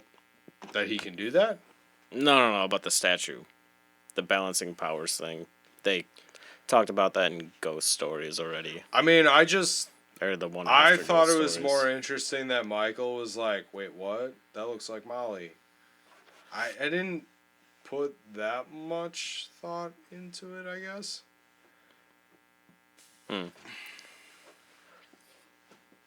Like I said, just sitting here and you bringing it up and the way that you brought it up, I would say there's death and life. Winter brings death. Summer brings life. Yeah, but the whole, like, mythology is that there is only, like, the one Hecate. So, I get that. So now there are two Hecates running around. Not necessarily. One, the other three. So they could, like, merge together again? Like, Titiana and Mab and... Well, I mean, I'm just summer and guessing old. he's taking liberties here, but like, Well, again, yeah, kind of, but kind of not. Like, you know, the Battle of Hastings? no. It's, like, pivotal into the whole changing of who's in control of the gates. Where was that in there? Well, it's not in there, but it's part of the whole Dresden Files stuff. There's Okay. like the Word of Jim that talks about the Battle of Hastings was actually orchestrated by Mab. It was important to her coming to power. Okay, now I gotta read more. Fuck, man. No, I haven't even read it all. I just listened to some like random podcasts about it, and they talk about it. I can hook you up with the podcast. So why does it have to be one entity, though?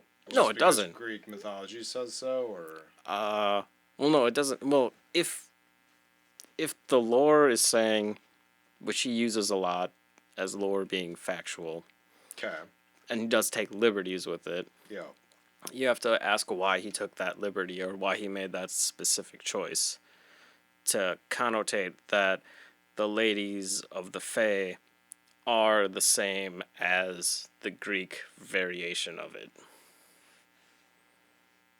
And if the Greek pantheon was in control of the gate before, that meant that there were two opposing sides to keep the other in balance, which would have been like probably Zeus would have been the summer aspect, and Hades would have been the winter aspect.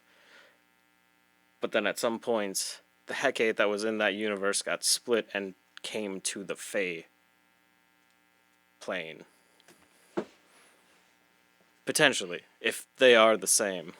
yeah. Because we go with the whole mantle thing. Like, we've got Odin is Santa Claus, is Vandenberg. The Odin Santa Claus thing is not too like that's a pretty legit thing, though. Right. I mean, the Vanderberg thing, that's That's his a new. liberty. Yeah, that's what he's choosing to do right now. Yeah. But you have to ask why Odin has decided to become Vanderung. And then if the Fae goddesses are Hecate, you have to ask why they chose to, or how did they come to that point in time. In my opinion. You're it's asking questions it's where I'm just speculating. like, man, fucking Santa Claus. He fucking beat up Santa Claus on the hunt. Yeah. Santa Claus is out killing bitches. Yeah. I shouldn't be yelling that. Kai's gonna wake up and be like, "What the fuck?" Sorry. That was a great scene. The first time he meets him is a great scene. But the best is on the motorcycle when he fucking gets off and is like, "What's up now, bitch? Take your reindeer and go home. No more reindeer games here." That was in there. That was a big miss. What do you mean? A big missed opportunity. Oh yeah, fuck to put that in there. Fuck all right. Yeah. So then the other thing I was wondering was the 5 articles that he picked up that were in Hades' like war room or whatever. Okay. Do you know what they all are? No, I couldn't even tell. Well, one of them was the shroud. The shroud. You got the shroud. You got the Holy Grail. What else he picked up? He picked up a knife, right? Yeah. That I couldn't place. Damn I it! mean, obviously to kill somebody. Damn it! You don't know either? No, I don't. It's driving me insane. Then he got the placard that was hung over Jesus' head. It says Inari, and he's got like the crown of thorns. Like a lot of those objects are like Christian mythology. Well, that's what I'm wondering. Is the knife? What about Cain and Abel? What did he kill him with? Well, he didn't kill anyone with it, but he did have a knife. Abraham had a knife. Or Cain used a stone to kill Abel. Okay. But then there was like Isaac that Moses was going to sacrifice, and he had a knife. But then Gabriel came, but he never actually killed anyone. I mean, there's a possibility that that's what it is. It could also be like the tip of the spear. Hold on. There's another one though. Another knife. Well, there's another dude that killed his brother. Fuck. It's a crossword puzzle clue all the goddamn time, and it's not Cain and Abel. Fuck. Yeah, I mean, the spear point, you could be right on that. But I don't think it's that. What about Judas? How's he die? He's whatever. Nicodemus. He hangs himself.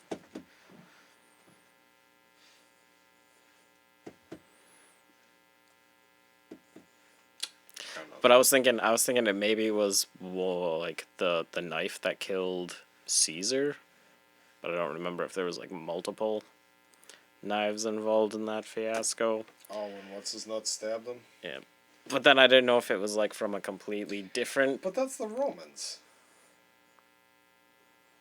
How does that fit? It's a weapon of war. Let's go Greek. Let's think Greek. Oh, you're just saying for war? Yeah. That's No, it's like war. It's not it's a weapon, and that was the most distinct artifact that was there. That was meant to do hostile actions. That's what Nicodemus wanted. I thought he wanted the Grail. The Grail was a consolation prize. He wanted the knife. He said he wanted the Grail. Oh, but he's lying. All right, Yeah. never mind. No, he wanted the knife. Like that, there was that whole thing. So what does the internet say?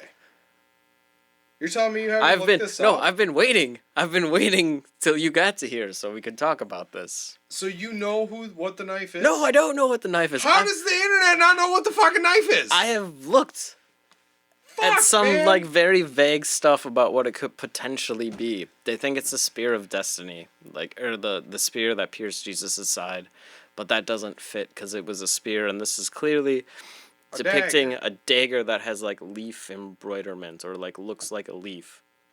So I think. So who stabbed someone in the back? Is it a metaphor? What do you mean stab somebody in the back? Well, I don't know. To me, that's what I'd do with a dagger. All right, so we're looking for mythological stories or folklore stories or history stories. It could be like a symbol of fucking what's his nuts stabbing Jesus in the back. No, because Judas. What about Hecate? There's a statue. Right. You got any ideas? I read Skin Game and I'm like, fuck, I need to go read my mythology book again and fucking get all up on my shit. And then after that, I'm gonna go read what's the book you just gave back to me? I need to read that again. Wicked and Divine? Yep, I need to go reread Wicked and Divine, but I still have a stack like this big of all this other shit I need to read. Fuck.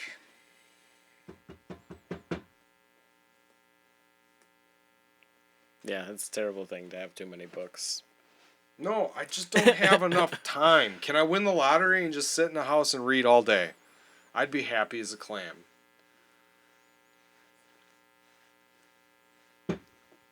I mean, I'd probably go outside once in a while, but... You would go outside to read. I do like reading outside. I don't know, man. That...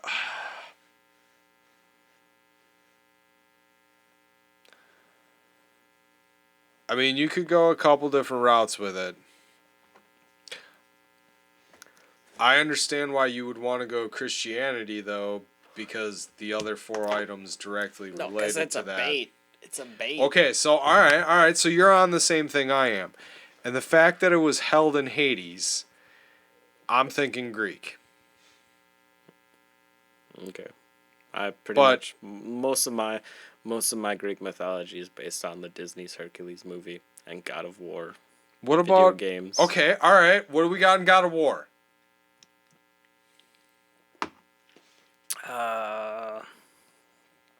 Kratos just kills a bunch of people.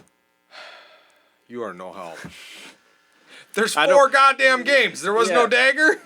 No, it's just the daggers that he gets. Dude, I am fucking blanking on this You're shit. like the big Odyssey, man. do not remember a dagger in the Odyssey. Let me look her up here.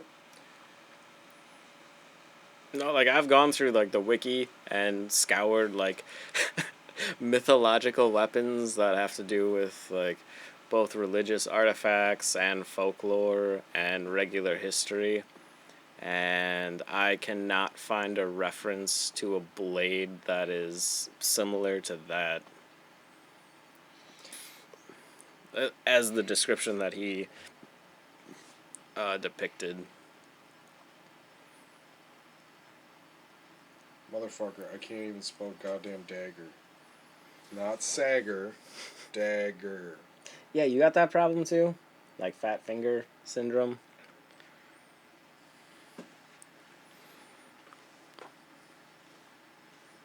I mean, there's a lot of Assassin's Creed shit. Alright, well, it'd be weird for him to be pulling from that vein, but I mean, he is the pop culture fanatic.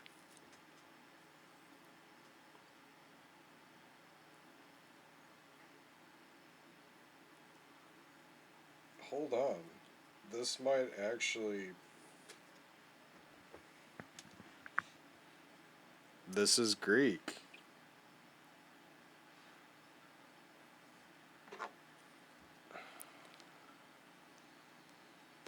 And Jeremy just leaves us in suspense.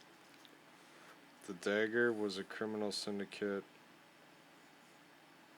in the Abatis Islands of Greece during the Peloponnesian War.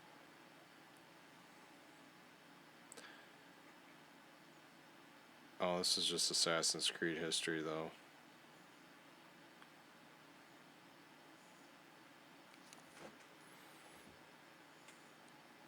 Alright, so you think it might have something to do with like Greek Yeah, hold on. mythology.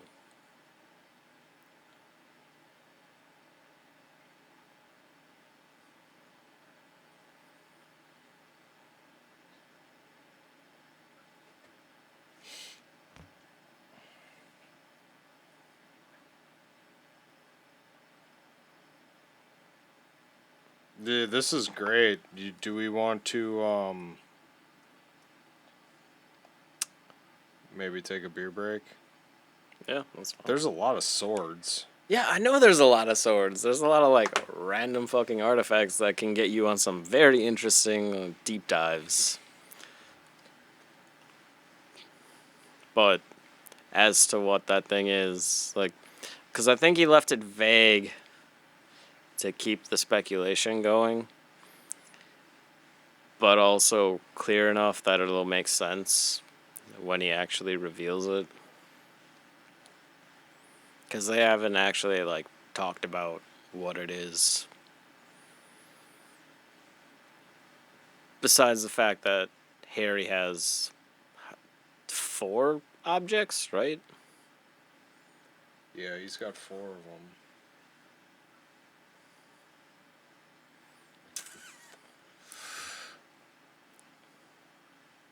But then in this like universe, it like brings like a lot of questions as to how Jesus plays into like this entire narrative structure. Here you go. Maybe it's Carwenen, the dagger of King Arthur.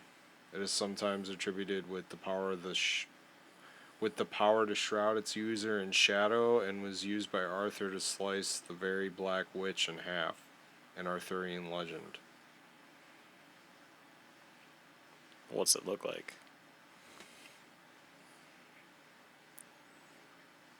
It doesn't show a picture.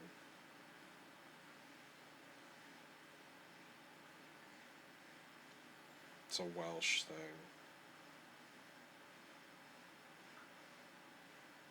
No, that seems possible.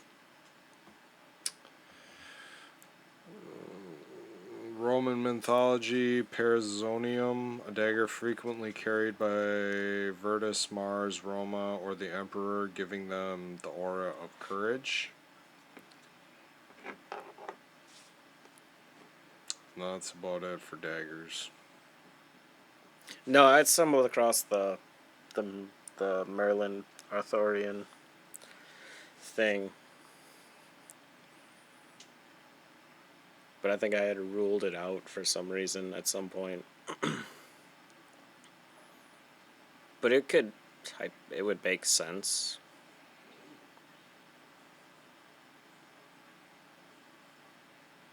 Because, I mean, killing the witch is a pretty big deal in the story.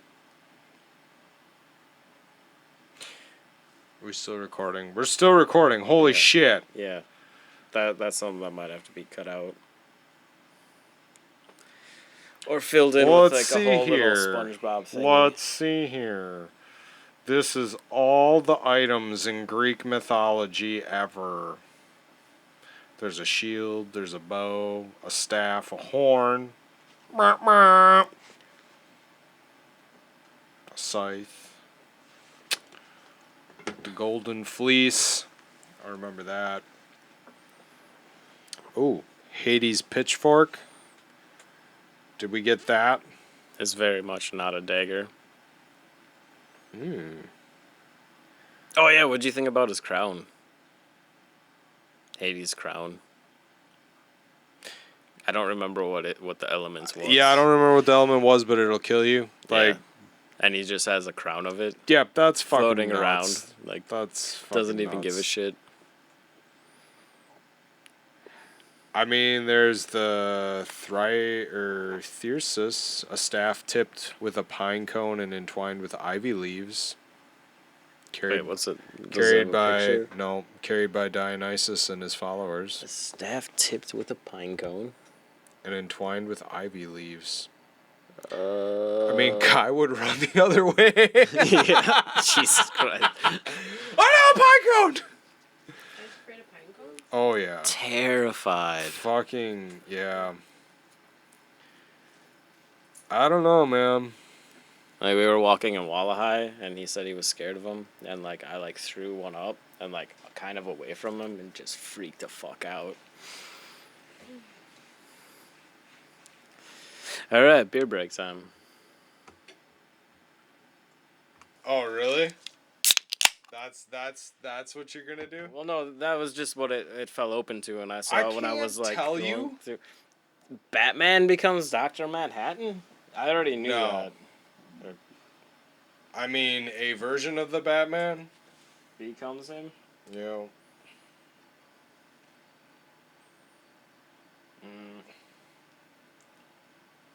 Is this the Joker King one? Robin King, yeah. Robin King, yeah.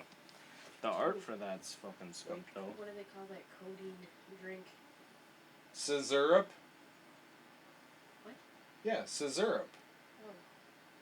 I thought it was cooler than that. No. Lean. Lean. That's, yeah. What about the lean? What about it? I'm talking to Jen. Oh. She said she's been sick for about a month. Got the codeine cough syrup, though. I said, oh, it's me. She got COVID? Got that lean. Got the COVID? Rona? Whatever you want to call it. I really like the art for that though. Yeah, man. People get too wrapped up in shit. You just gotta have fun. This stuff's supposed to be fun. It's not that bad. Like, God Killers is pretty bad. I didn't read it, but I'm just saying the art looks cool. God Killers is bad. You were just saying that you liked it. I said I like it. The concept is cool, but like it's really hard to read. The writing is not great. Like, editor of Aftershock Comics, get your shit together. Like, make it make sense. Put name tags by people. Have them wear name tags for all I fucking care. Maybe that's the problem. I don't care about the characters other than the one dude who's like a mythological like expert. He's the only one that matters. The rest of them I don't give a shit. What, Constantine? Wait. No, the guy in God Killers. Oh. No, see, God Killers kind of had that same issue that I felt whatever Snyder's thing was, Undiscovered Country, where it was like there were a lot of characters and they all God Killers was a military thing, so everyone kind of had like the exact same attire, Yep. and their faces were different. But if Not that different. right, and Undiscovered Country, like I think they had different attire, but they didn't have any characterization. Yeah. So like, there was you couldn't actually care about any of the characters. Well- All you cared about was like the overarching thing. But when you're reading a story, you want to be invested in the character. This might sound weird too, but like I feel like they have too many things going on, like in God Killers. Like there's this guy fucked up, and he basically the next time he fucks up, he's gonna be court-martialed, and he's the mythology expert. And like there's this, And that's the protagonist. yeah, and like that's his motivation. But at the same time, I'm just like, you could tell a way cooler story if you didn't have that hanging over his head. It feels like almost like an afterthought. Like there's all this cool stuff going on, and it's like, if you fuck up again, we're fucking court-martialing you, and now we're gonna go rogue, and we're gonna do whatever we want. And it's like, you don't need any of that in this story. I feel like I don't care about that. Like the only reason I care is because after like They 6 tell you to pages, care? you bash me in the face with this thing hanging over his head. No, it's the same similar attack that Butcher used for Dresden. Like the exact same. In what way? Nah, Dresden had the sword of Damocles over his head. If he fucked up with his magic shit, he was going to be executed. You're right. Being court-martialed's a little bit You're less right. severe than being, killed instantaneously. But I don't know. It didn't stop Dresden from doing what needed to be done. Maybe this is a Dresden ripoff. Well, no, it did it kind of stopped Dresden from doing certain aspects of his investigation that he could have done a lot easier and sooner if he hadn't had that thing over his head, because he was tiptoeing around the way he was going to be going about investigating, especially in Stormfront, when he was trying to figure out how the spell actually worked. Yep. He kind of put that off for a while doing other stuff, where if he would have just instantaneously done it without worrying about the Grey Coats, Morgan showing up to investigate him, like, it would have been a lot. But I feel like they used it as an interesting point as opposed to this is almost an afterthought. Like, there's just some guy yelling at him on a computer about it. Well, I was just saying, like, to have that extra motivation for a character is important. How you do it, though, I think is, I don't know. And you're just saying God Killers isn't doing it. I just don't care. That sucks, because that seems like the kind of book that you would want to read. So it's kind of disappointing that it's not. I'm still going to read it because now the Baba Yaga is literally parked on the White House lawn. So that's cool. And I want to see where that goes. But, like, I don't know, man. Are they doing current timeline or, like, a fictional timeline? No, current timeline. So, like, Baba Yaga's going to fuck with Trump? Trump's going to, like, Oh, come out? oh, I don't know about that. But, like, this is, like, after the Iraq War for sure. But is it 2020 or...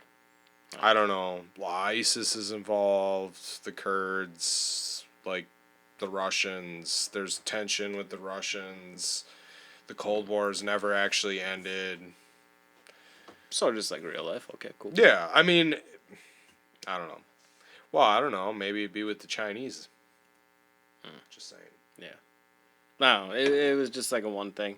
It would be a callback to like Doomsday Clock, where they're like, we're going to put Putin in the fucking comic, and then we're just going to show Orange Man's hands, because we're embarrassed.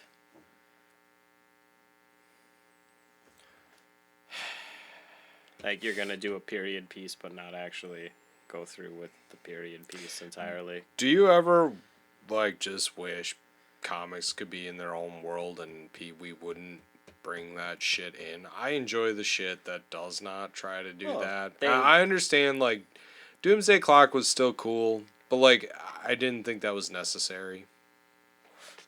See, the thing is, there was a comic called Death Note that actually did it, and did it well. Like, isn't that a manga? yeah. Okay. Well, no, but they did contemporary times. Like, I don't know if you know Death Note at all. Yeah.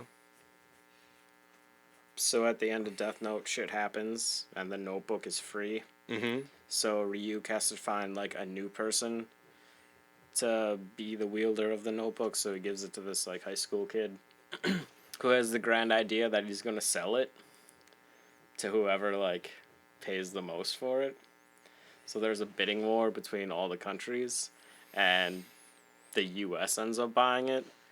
So the kid goes, the kid goes to like the White House and like gives it to Trump, and Trump does like all his grandstanding speech stuff about how he's not gonna use it for bad stuff or whatever. Fake And like, news. yeah, like they're ripping on him, but also putting points about him being like a kind of okay president with his twisted logic of how he thinks things should work, but at the same time pointing out the fallacies in it. But they weren't afraid to actually show him. As opposed to like all other media where it's like, no, he doesn't exist. Period. I don't know, man. I prefer to not.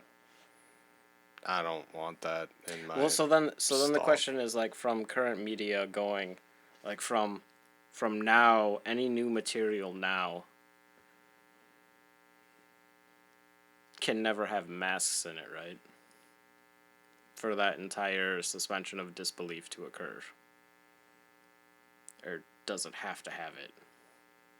Because now, like before, whenever we watched a movie, we would watch a movie with people without masks on, like because Yeah. that was normal.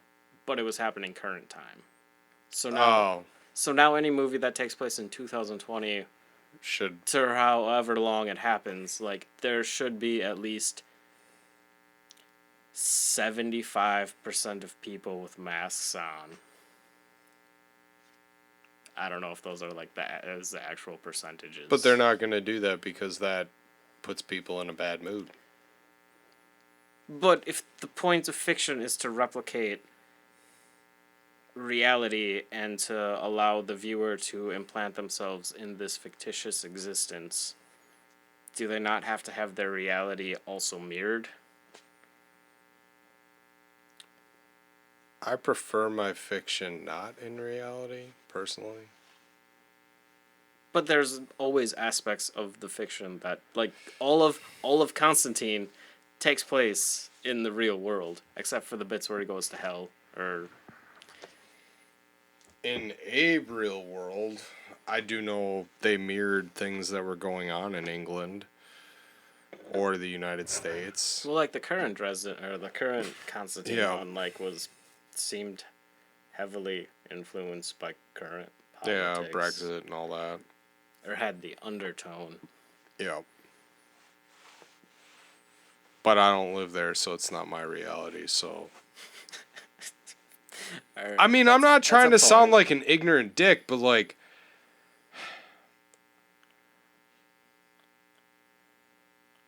Dresden's in quote unquote modern ish times. You can't really place a time period on it, though. Well, you can. Okay, when is it? Well, it started in whenever he wrote the first book. Like every time he But how did he? What if time- he wrote about it 10 years before? What if it was placed 10 years before? All right, so There's no statement. He didn't put a distinct period of time as to when it started or when it wasn't. But it was like the same thing that they did in Hellblazer, where they like started talking about smartphones. In I don't know, either Skin Game or He talks about cell Cold phones. Days. Like he talks about is maybe a spoiler for Peace Talks. I don't remember. He talks about the anytime a piece of fiction is talking about the technology advancing, puts it in current timeline. If you go from like there not being cell phones to now like people have cell phones and it's weird.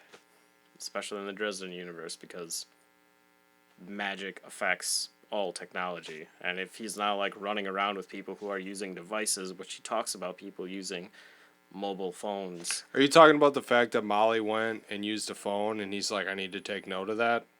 Sure, yeah. Yeah, Oh, okay. exactly. Well, I'm just saying it just says cell phone. It doesn't say it's a smartphone. Doesn't say it's a flip phone. I'm just saying, like, there's 15 books that I've read so far, and there are things that say it's within the past 20 years. Except when they're using smartphones, and they talk about using smartphones and the internet being as prevalent as it is. Okay, like, well, I haven't gotten there then. No, like, they use it with the Paranet? The Paranet, yeah. Okay, there's the internet. It does not explicitly say smartphones. Anywhere. It says someone uses the internet. It could be the 90s and they're fucking doing dial-up. No, but well, I guess not, because there are cell phones. It's ubiquitous. Like, everybody is using the internet. Like, everybody knows how the internet works. In 2000s, people were using the internet, but it wasn't a daily facet. It wasn't like an Dude, by afterthought. 2005 it was. No, I don't think so. 2010? Right. So. Okay. 10 years ago is a lot different from now. But there's Harry has So are you talked saying about, the Dresden Harry Files needs to wear masks? I was asking, possibly, if it's taking place current timeline.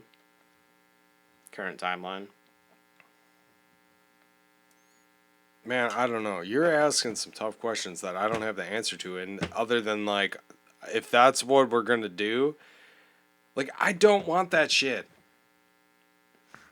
Like, I don't need the political shit. I don't need that shit. Then I'll just go live in Warhammer universe and say, fuck y'all. They fucking got cell phones implanted in their heads.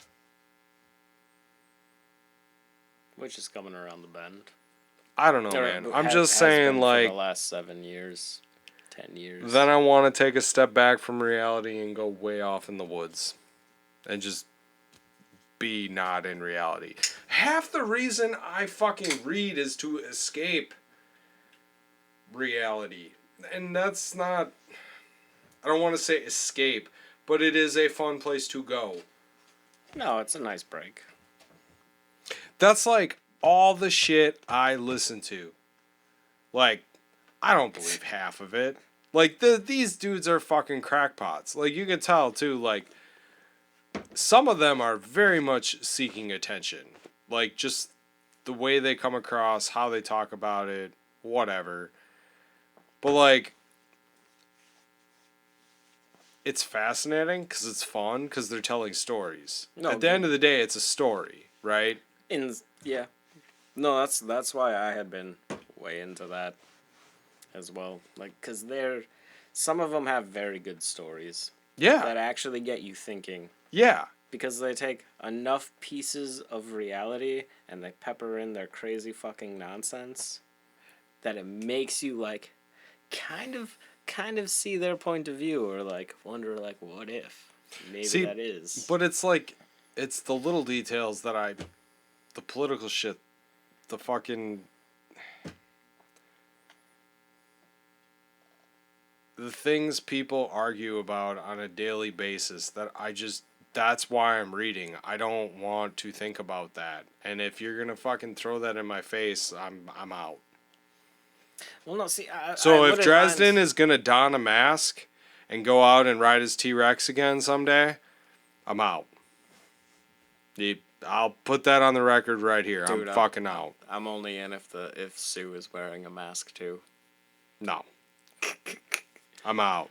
Well, I don't know what Dresden's gonna do with it, or Butcher's gonna do with Dresden. I was just wondering, in general, stories, like, if you think they need masks to be a proper fictitious story. I mean, shit, there is probably fictitious stories about pandemics that was a reality already. Yeah, it's called Baltimore. It's great. I read Baltimore. I don't remember that. Oh, the comic. The comic does it a lot better. Oh. Like, Lord Baltimore is like going around to all these cities, and like there are people who are wearing masks, and then there are people who aren't wearing masks, and it's the same shit here now that we have going on, as happened back then too. It's great. There's tons and tons and tons and tons and tons of photographic evidence of like protesters wearing masks, sporting events with people wearing masks, like propaganda or like saying spit you die, or spitting spreads the disease, like wear a mask, like we're not gonna wear a mask. Like it's the same shit. The exact same shit. It's really funny. And it'll all be over come November, whatever. I have off on that day, by the way. So you're voting? I mean, I have mail-in ballots, so I don't need to go in anywhere. Fuck you. I really want to like get the, like, you remember the fucking Grant Morrison's Doom Patrol? Yeah. Nobody? The Vote Nobody? Yeah. I so want to just make a whole bunch of signs with like his political, like, propaganda bullshit, and just like put it in like a ton of people's lawns.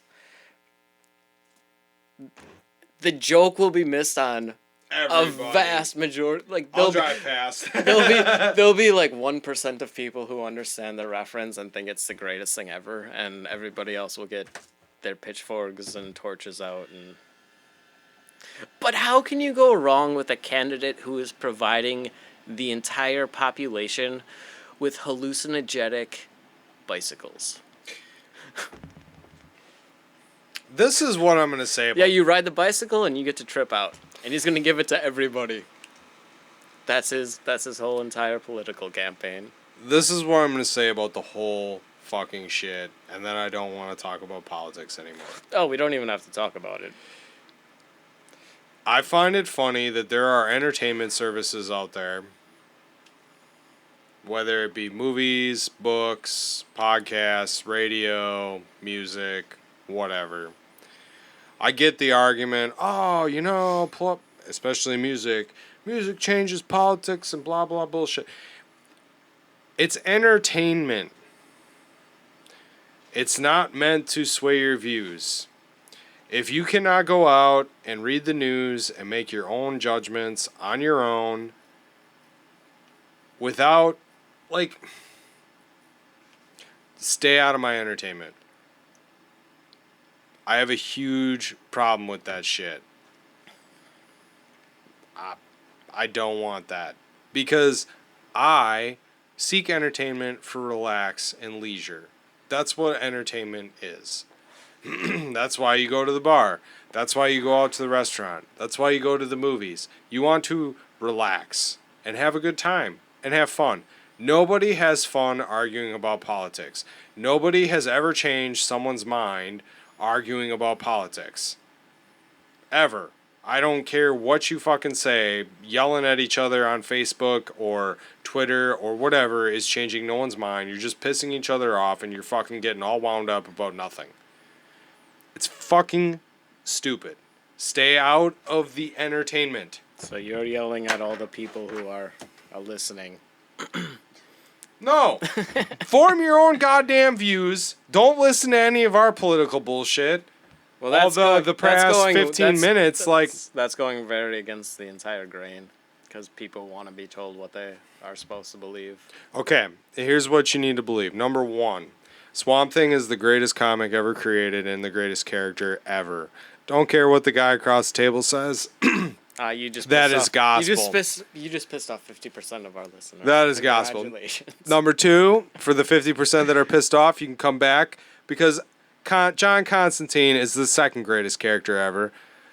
Introduced by Swamp Thing, that's why Swamp Thing gets number one. So you 50%, you can enjoy some Hellblazer. Like you like cut it like the 50% that already didn't like Swamp Thing probably don't like Constantine. No, they're the same universe. No, different universe. All right, so they're coming back. You've isolated 75% of. And for the rest of y'all, We're gonna keep it real. And we just lost everyone. Oh, all right, fair enough. Fuck. I don't know, man. I can't even say I don't like some of that stuff, but like it's not. It's in a fictitious way. Like, See, I'm totally cool with politics being involved if it's not blatant. Because if you can but what craft, do you call if you can consistently craft your world viewpoints in a way that makes me not realize it and agree with you, you have met the mark of what good storytelling is. Like what? Do you have an example? That's kind of vague.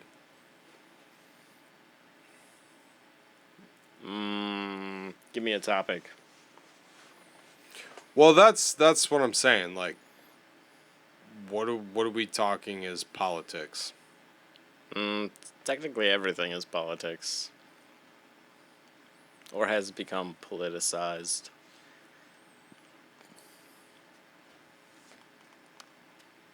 Are you laughing at me? No, I'm sorry, I'm reading things. Oh. Am I loudly? No, well, you're like stuffed up clearly. Anyway, I am. I don't know why. I don't know, man. What happened to just like being a good person and the heroes? Oh, we don't want that anymore. What? We want deconstructualization of it to dictate that heroes are just like every other person. They have problems they have to deal with. They're not the escapist fanaticism that we go to them for.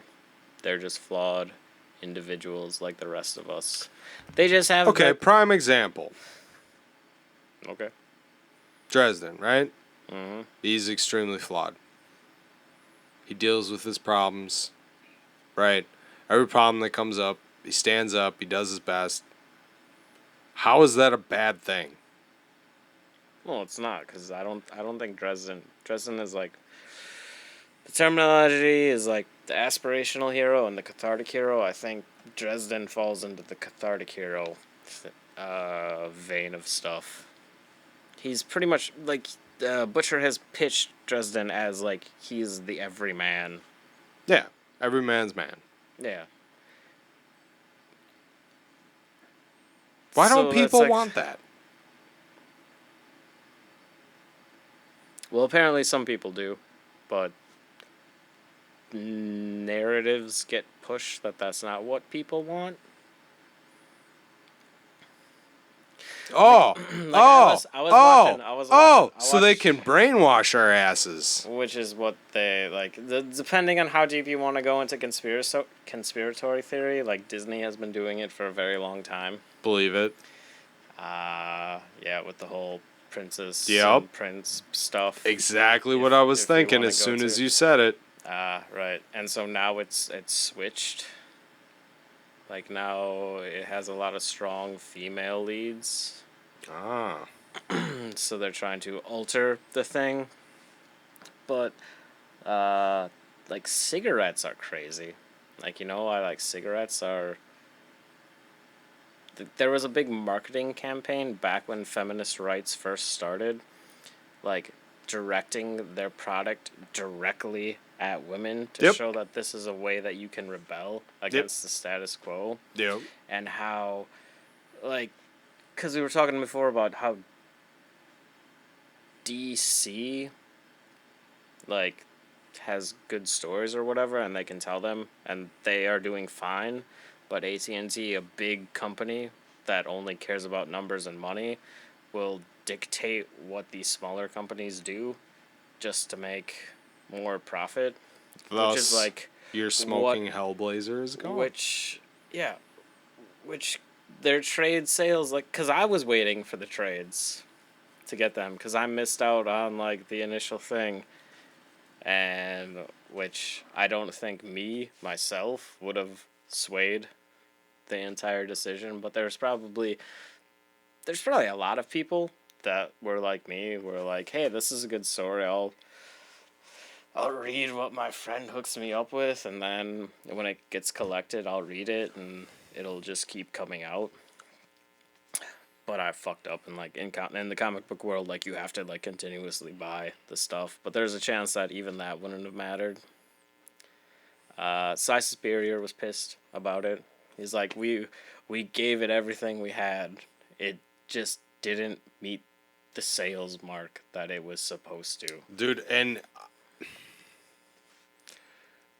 New 52 Constantine, good. The Rebirth Constantine was really well. That was good You said too. it was okay. No, that was good too. There was like one in between where they tried to fucking reboot it, and that was weird and not good. The art style was really, really weird. This version was like the closest thing to those Vertigos. That Vertigo run. But what it is like major companies like entertainment, they all pander to whatever the current social climate is. Yep. So we can't have John smoking. Because that's like this last issue. Like he's lighting up like crazy. Oh, he is even he? makes the sound. Does he smoke? P P P P P P F F F F T. Wait, so in the comic he smokes? Mm-hmm. Oh. On the TV show he doesn't. Nope. Gotta be PC. Yeah. Plus, I don't think they can get away with that on TV anymore. Right, FDA and all that. Not FDA. Whatever that rating system is. Oh yeah, that's the Food and Drug Administration. Yep. FCC? Yep. Won't let me be, so... That may be me, so let you see. Oh, Try to shut me down on MTV. because it feels so empty without you. Alright. But I think you can tell good stories. I just, like, that was the argument that I had made to you before when you had brought it up. That there's no way to, like, tell these stories. Like, I think you can tell these stories, and these stories have been being told. But they're just not being told on the mainstream front. Like Bitter Roots is a good story about a bunch of African Americans fighting fucking monsters. Like, you read it. Yep. They also are throwing in a whole bunch of, like, racism stuff, but it's a period piece, and they're not, like, overplaying their hand on it. But they're discussing it from their point of view. Wicked and Divine does the same thing. Yeah, no, I know. Where they're talking about all of the current progressive stuff.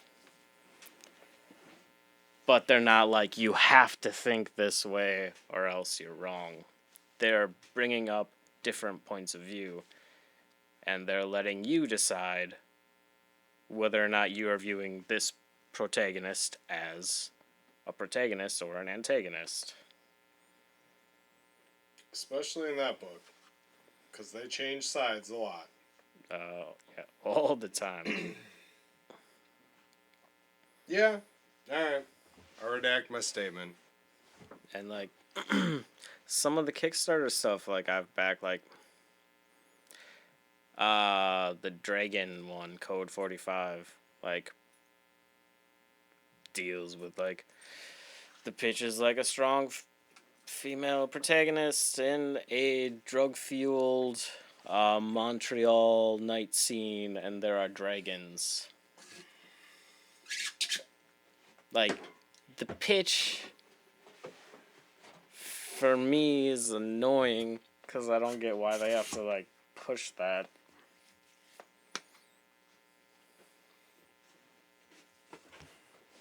But, like, the whole concept sounds cool. I've got, like, the first issue on a PDF now that I can read.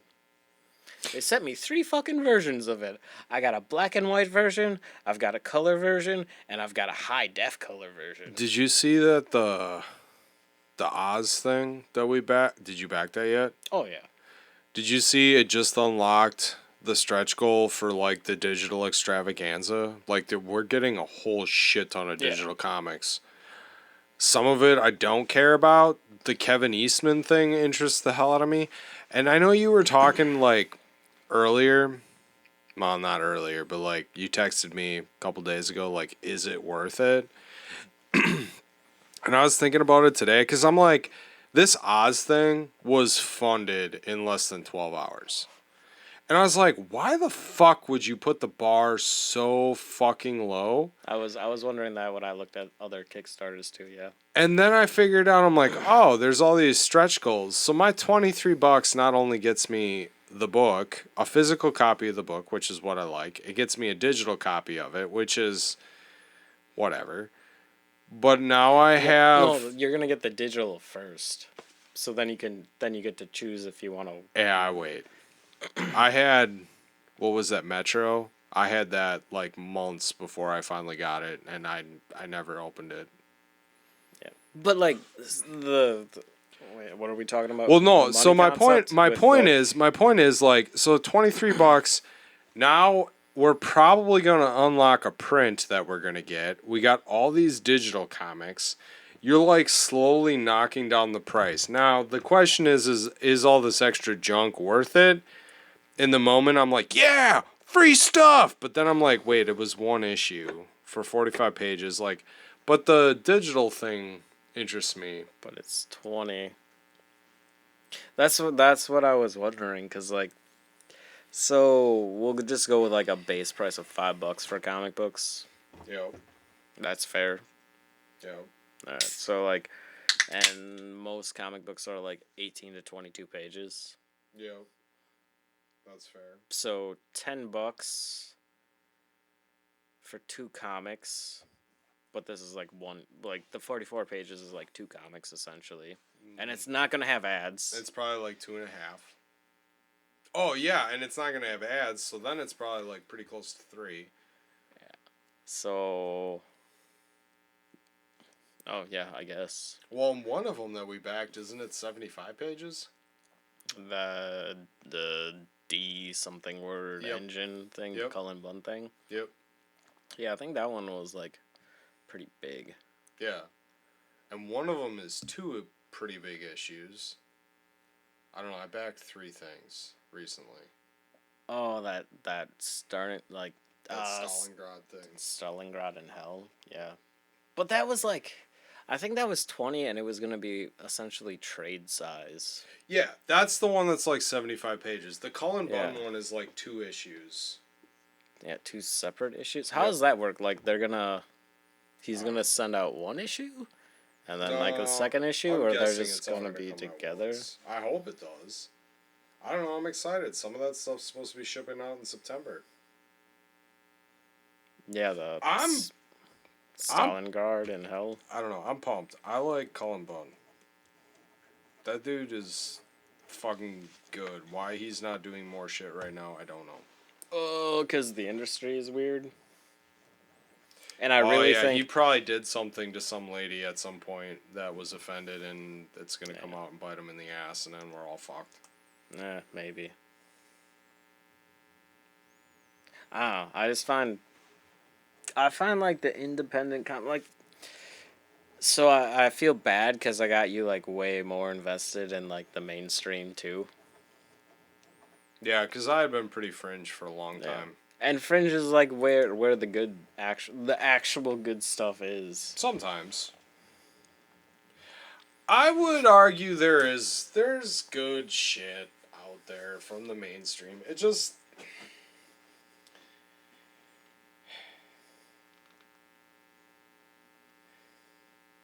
When you're reading week from week and you're not getting any sort of a payoff, it fucking blows. But you go back and read this stuff, like, you can sit down and read Snyder's fucking run of Gordon being Batman, and I thought it was awesome. But if you're going week by week by week by week by week, like, I could see, you know what I mean? It's a different experience. I don't know. I still think I would have been excited about it. I don't know how I could read Hellblazer coming out once a month. I mean, I'm reading it now, but I don't know. Some of those stories are from the original run are pretty fucking gripping. Like, I'd be fucking You were super busting pissed. down the You door. were super pissed at the current Hellblazer run. Like issue 3, you were like fucking throwing your hands up, saying I it's did not bullshit. like that dude. But They got rid of him real fast. But you are liking the overall story now. Yeah. Well, they went back to the mute dude. And now it's like a completely different side story with a mermaid, which was fucking baller. Now it's going to be something else that I'm guessing is going to be cut short because that's issue 9. So that'll probably be the last little mini arc, and that'll be the end of it. And it's apparently about a horse. Okay. Yeah. I don't know. I don't think Constantine's down and out. I do. Nah. It's Well, going to be a while. See, like, I can't even speculate on, like, the DC thing that's going on. Like, I don't even know. I think that comics are always going to be coming out. The floppies. But a lot of people say they're never coming back. They're just going to be, like, digital. On the DC side of it. There is some deceased book that's only going to be digital only. Right, but then they're going to come out... digital first. Yeah, and then it's going to come out as a trade. Yeah. Which I'm okay with. But, like, technically, I guess I'm not okay with. Here's because, my like, problem. Because all the Kickstarters that I back, like, I could pay $5 to get the digital thing. But I'm like, no, I'm going to pay $20 so I can get the digital and the physical. Here's the thing, though. So, first came VHS, right? They were expensive. Then DVD came out. VHS was cheap as fuck. DVDs came out. Everybody was all about DVDs. DVDs lasted a long time. Then we got the high definition and the Blu-ray. So then the DVDs went down, and then Blu-ray was more expensive, right? So now you're paying like most movies are probably even on Blu-ray are like $25, $30, right? I thought it was 20, but Some of I them come haven't down to bought 20. a movie in a while. Then they're like, oh, but if you pay $30 or $40, we'll give you a Blu-ray, a DVD, and a digital copy. So whatever you need. My problem is like... I haven't bought a movie in so long. That's fucking crazy. So here's the thing. The digital copies... Like, you go and you want to buy a digital copy of a movie off of Amazon right now, $20 to $25. Right. Okay. How the fuck did that happen? I was paying $20 to $25 for a physical thing in my hand. Now you're cutting out production, producing the DVDs, printing the DVDs, the guy who designs the fucking jacket, the plastic case. You're cutting out the store, and you're still charging me $20 to $25 for a fucking DVD. I take issue with that. Now, the interesting thing, the interesting thing is with the comics, you can go on Comixology and buy a digital comic for $2 to $3. The physical copy is going to be $4 to $5, right? Not if it's like the same day release. There's a period. That's bullshit. You are cutting out a whole entire process, and you're telling me you still need to charge the same price. Right, because you're not paying the people to make it. You're not paying the people to print it. But you're cutting out like a part of the entire industry, the comic book shops, the actual physical location. Charging $5 on Comixology is not helping those people. So why do you need to charge that? Well, no, it's helping them, because if everybody was like, oh, I can just go online and get this comic for cheap, then those comic shops shut down because they're not selling comics anymore. Okay, but they want you to buy digital. Floppies are going away. No, it's a weird thing. Yeah, I honestly think it's so that they can charge you the same fucking price for something and not actually get a physical copy of something. Well, no, while that's making exactly, bank off that shit. That's exactly what the video game industry does. That You know, pisses me off too. you know how nobody has complained about. The only time people complain about that like weird price shit is when it comes to like Nintendo Switch, I where complain you're all like, the time. where they're like, oh hey, they're releasing Skyrim again for the 700th time, but now it's gonna be on Switch and you have to pay $60 for it. But here's the thing. When you download a video game, you do gain the speed versus reading it off of a disc. I can watch a movie on it. No, you do. I think load times are better. Some games, not all, but some games. I haven't actually compared games, but I don't think they're that drastically different. I do. Okay. I mean, Borderlands, the physical copy doesn't load as fast as the... Well, and the other funny thing is... Are we talking 3 or like... Well, yeah. 2? Probably PlayStation. And then are we talking like are we talking Borderlands 2 on PlayStation 3 versus Borderlands 2 on PlayStation 4? Yeah. Well, I don't know. Because Borderlands 2 on PlayStation 4 loads a shit ton faster than it did on 3, but that's because the machine has higher processing power. Yeah, but even when you bought a physical copy, it downloaded the whole fucking game onto the system. I mean, I guess you might be cutting out a slight bit of From what download I time. understood, and from what I've read, I thought it was faster. But maybe I'm wrong. I don't know. I don't actually have a point of reference to compare. It's just like music too, though. You pay the same amount for a CD as you do for a digital copy. And mind you, you lose your account, you change your account.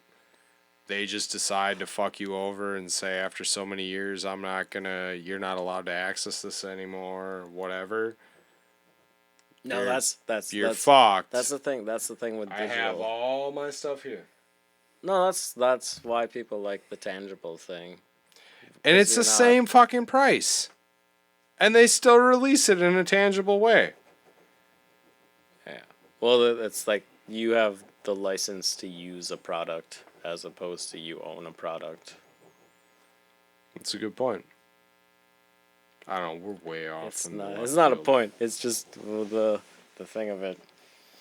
All right, so Kaiju number 8. You like the first 3 issues. Yeah. Did you like the first, second, and third issue because you had nothing better to do than read? No, I read the first issue and I was like, this is an extremely interesting concept. Like, you don't ever think about the people that have to clean up after the mess of the monsters. Yeah, you do in the Avengers, but then they decided to not worry about the human element anymore. I don't read that or watch that or whatever. Well, it was there was a big push with the Avengers and the Batman or the Superman movie because like tons of people die. But no one actually ever worries about that human element. Did you watch Pacific Rim? No. There is a similar concept that happens in Pacific Rim that is happening in Kaiju number 8. Where like after you kill the giant fucking monster, like there are people who go in and have to deal with the actual. This is what happens when you live under a rock. I didn't know that. Yeah, it's not. That's the main thing that drew me in, man. Well, now I feel like an idiot. I was like, "This is great." Well, no, you're like, "This is a normal thing for these people." No, it's not. You don't typically have mangas that deal with that aspect of it. No, I thought it was cool. It was refreshing, and then the fact like he's trying to become kaiju fighter, and then he turns into a kaiju, and he's got to hide it. I almost paid the $2 to fucking access it, but like I just can't see paying a monthly fee when I'm not gonna use it. $2 A month? All right, so I'm pretty much caught up on all the shit that I want to read on Shonen Jump. Like the week to week, like I read Kaiju number 8, My Hero Academia Vigilante,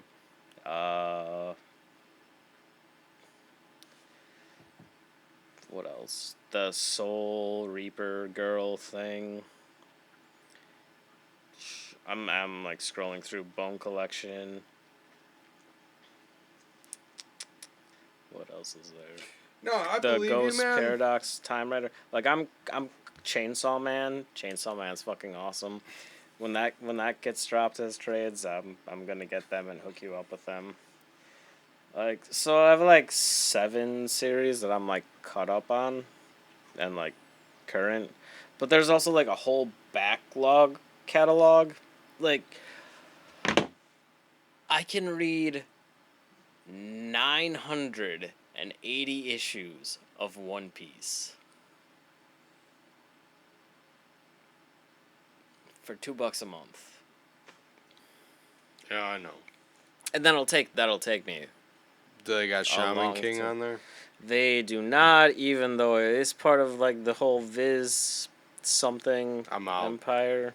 Fuck No, 'em. I was looking. Double middle fingers. I was looking, man. I was looking because I knew that would be like like a hard selling point for you. Like if they had Shaman King, you would be in for sure. But the thing is like I really like manga, and I would like to be able to read more of it without having to go to sketchy sites. Oh, and that gives you a nice. And this is $2 to guarantee that a percentile of whatever I want to read is actually like there. Yeah. Makes sense. But then the other thing is I think the mangakas like I don't think they get paid that much, and I think buying or like reading shit digitally and then never actually buying it when it's physically available for you, like fucks them way harder. And I think they work way harder than than anyone anybody here. Yeah. Yeah, cause like I've looked at their schedule, like I've seen their like I think they sleep 4 hours a day sometimes. Burn your app. Burn that phone. Why? I don't know. No, by me paying like $2, I'm like being like, I'm sorry guys, I enjoy your shit. Here's $2. Yeah, but And what I'm if not you like never buy it physically? But you will. well, if it's good. Otherwise, I'm just essentially buying like a Shonen Jump, like if it was the exact same price as a Shonen Jump. Well, here's the interesting thing about this. All right, so a Shonen Jump costs like $5 maybe in Japan. At least when I was there, it was like 500 yen, which is $6 maybe, U.S. currency. And that's a weekly thing with like all of these comics that I was going to read maybe like 1/3 of. But that was to get like the physical, tangible product, which is going to be on very shitty newspaper print with a whole bunch of ads. But now I'm paying $2 for that exact same issue every month. And it's a weekly thing. So I'm paying 10% of the overall price. Yeah, I mean, 20. it's just like I can listen to music on Pandora, and the artists that make the music make jack shit. They have to go tour to make their money, and now they can't even tour to make their money. No, they can. I don't know of any concerts going on right now. No, there's tons of concerts going on. Oh, okay. Like just like comedians have gone back to work. They just have to find different avenues to do it. Okay. But you can still do it. Digitally. No, you can do it physical. You just gotta throw up weird restrictions, and then all those restrictions don't matter. Like there was the huge motorcycle thing that happened. Like Sturgis. Oh, it happened? Yeah, Good for them. I think it was like half of the usual participants. I mean, it's probably no difference than me going to the Dells. Everybody gave zero fucks. Everyone wore the masks into the lobby because that's what you had to do, and then after that, no one wore masks. Half the fucking people working there didn't wear masks. See, those are the only people I would think like should be wearing The masks. people making food did, yes. I don't know. All right, I think we gotta call this because we're almost 3 hours in. All right. We're at what? 2.5? Yeah, 2.5. I gotta. We didn't actually talk. All right. Yep. No, well, oh, kaiju. Yeah. We got side tangent. It's No, cool. no, kaiju was great. I have a hard time talking manga because it's so simple. Like it's there. It's in black and white. The color pages were cool. Though, yeah. The few Well, that that they was- splashed in yeah. there, I was like, this is pretty fucking cool. I was wondering about how that actually worked out in the actual physical prints. Cause Oh yeah, 'Cause probably that didn't look was- as cool. well, no, cause like they might have, cause typically, however those are published, they have like. Those color pages are the first page or the Yep. first 3 pages Yep. of an issue. But there was one That in was one like of the issues that was in the directly middle. in the middle. Yeah. And then it was like part of a splash page on the next page that was in black and white again. Yeah. Yeah, that was interesting. I wondered that myself because I was like, well, this is weird. Because Like I thought it might have just been like Punch Man, I think some of those first couple pages once in a while are in color. yeah, that would make sense because it's I'm pretty sure because I was like, oh, this is in color. Oh, no, black and white. yeah, and it was just like a weird choice for because they're talking about after he punches that one kaiju, there's like And blood there's raining down. Dude, it was fucking awesome. You think it was an interesting choice? I thought it was a fucking perfect choice. No, it was yeah, it was a perfect choice, but it was also like very jarring because you usually when you read that shit, you like Yep. there's only gonna be color at the beginning, Yep. and then like boom, there's color here, and then like reading it.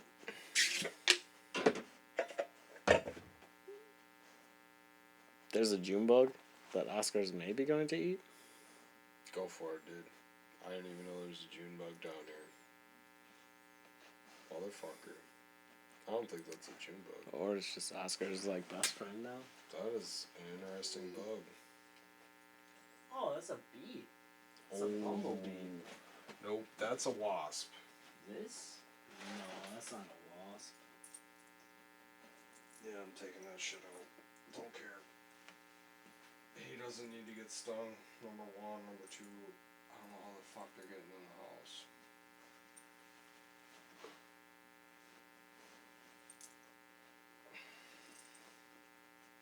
Sorry, folks. Killing bees. Taking names. You just doomed the entire planet with that action. Really? Because I got lots of flowers up in this bitch. That was the bumblebee that was gonna save us. All right, so with the kaiju number 8, I was wondering, like, Shit. he. Can I give you like a little bit of spoilers? Yeah. All right, so, I don't actually know any of these characters' names because I'm not as invested in the universe yet. All those people, they go do their training mission thing, right? Yep. And main. Well, I didn't get that far, but okay. Yeah. Well, like they do like the whole school trial or the whole trial thing. And like that one chick who's got like the crazy armor who like throws the car or whatever. Yep. She ends up like saving everybody in like their like training mission. She's number one, the greatest. Because her entire like life has been dedicated to the sole purpose of becoming the best ever. Like her parents forced her to be this, gave her no love unless she was perfect. So like all she does is to be the number one kaiju hunter. And while like after they beat the mission to like get certified and accepted into the kaiju corps, another kaiju who is pretty much another kaiju shows up who is capable of speech, just like kaiju number 8. And he like resurrects all the other kaiju and that they had killed prior, and so now they're all going to attack again, and now kaiju number 8 actually has to fight other kaiju, which is why we're all there, folks, is to see kaiju fight kaiju. But the thing is like at the end of number 1, there was that weird little thing that showed up. Yep. And was like, hey, I finally found you. And so like now there are other humanoid kind of kaiju.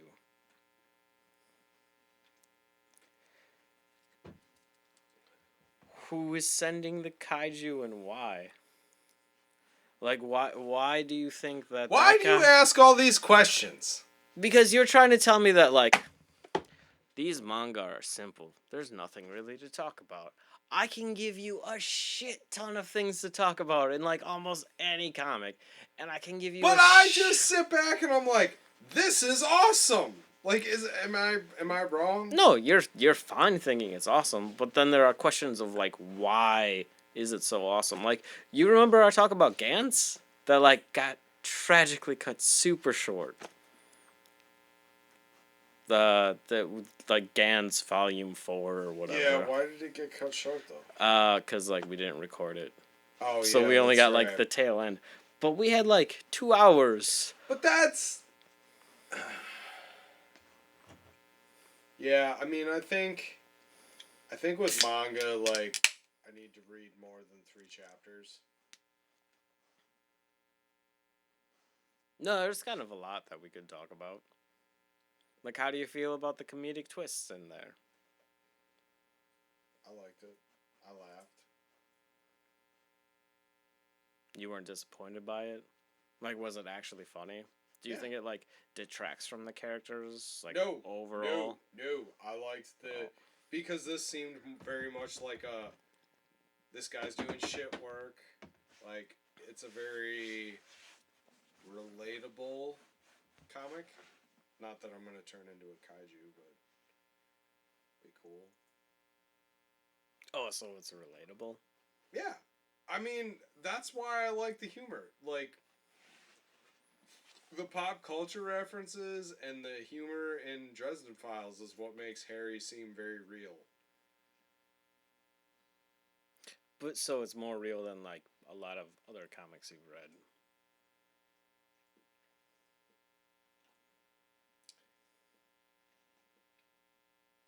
You're talking kaiju like, number 8. Yeah. No. Oh, okay.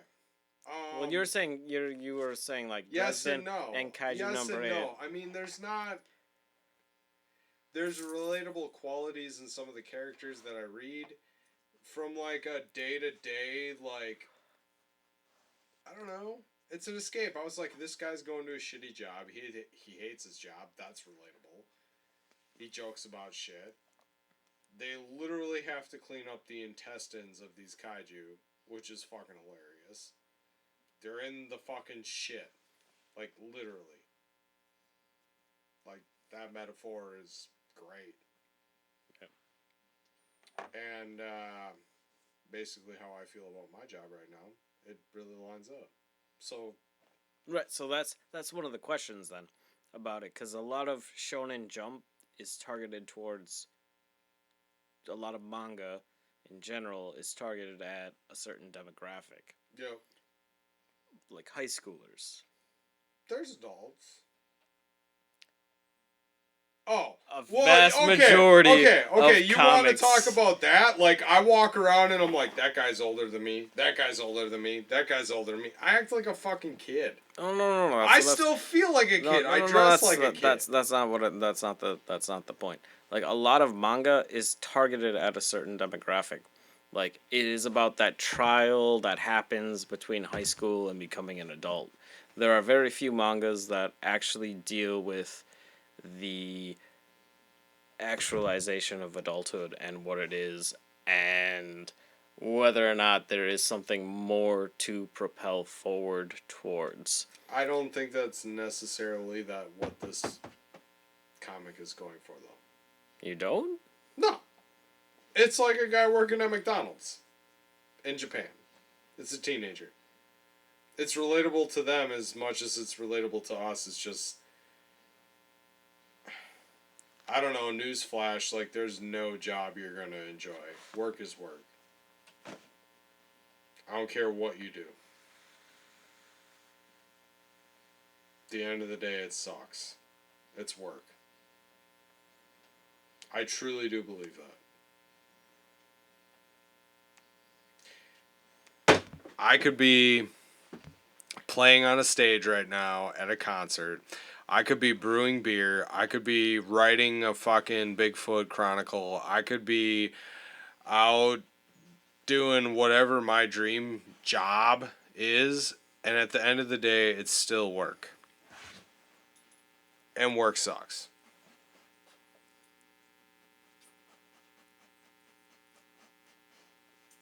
Because even if you're doing your dream job, there's always something else you'd rather do.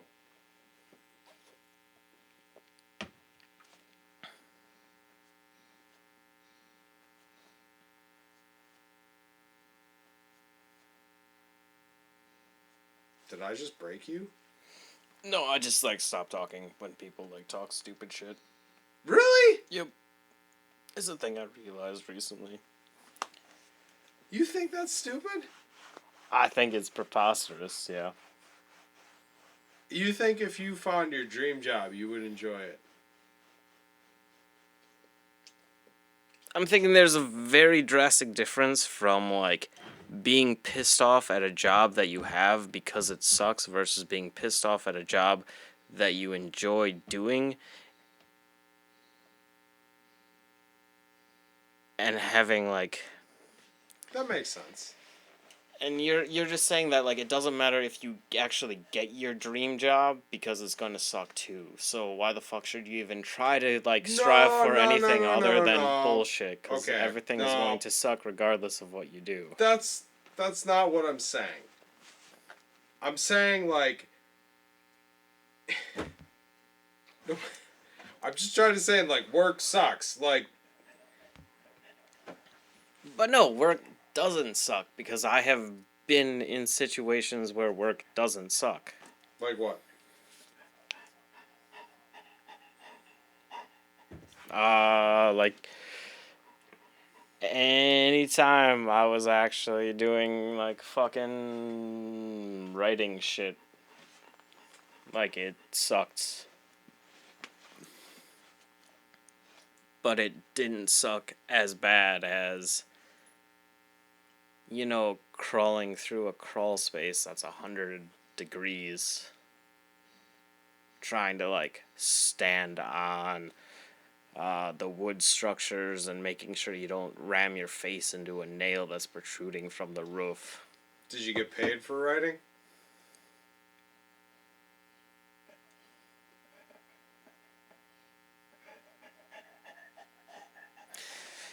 Nope, not yet. But you could. I gotta suck a lot of dick to get there. No, not even that, man.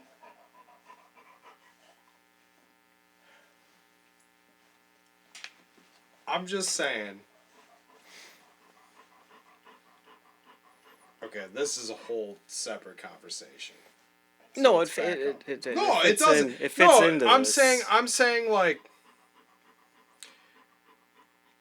for your example, I'm not even gonna use me as an example because I don't even know what the fuck I want to do anymore.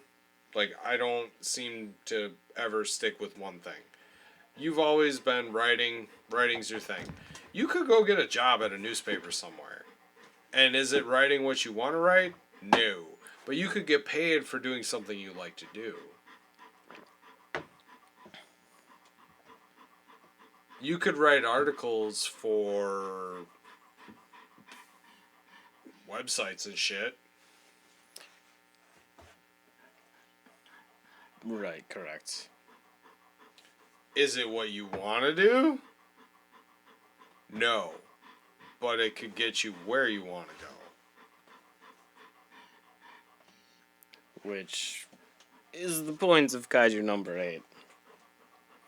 And that was the whole question about the demographics and like the motivation of the hero. Is it relatable to you? Because it's very difficult to actually relate to a high school kid going through those struggles versus somebody similar age who has those kind of struggles. In my opinion, I think this covers a wide range of ages then. Because I think this would appeal to a high school kid trying to get where he wants to go. It also appeals to me as somebody who, does what he does and just does stuff. I don't know what I'm going to do. I got nothing.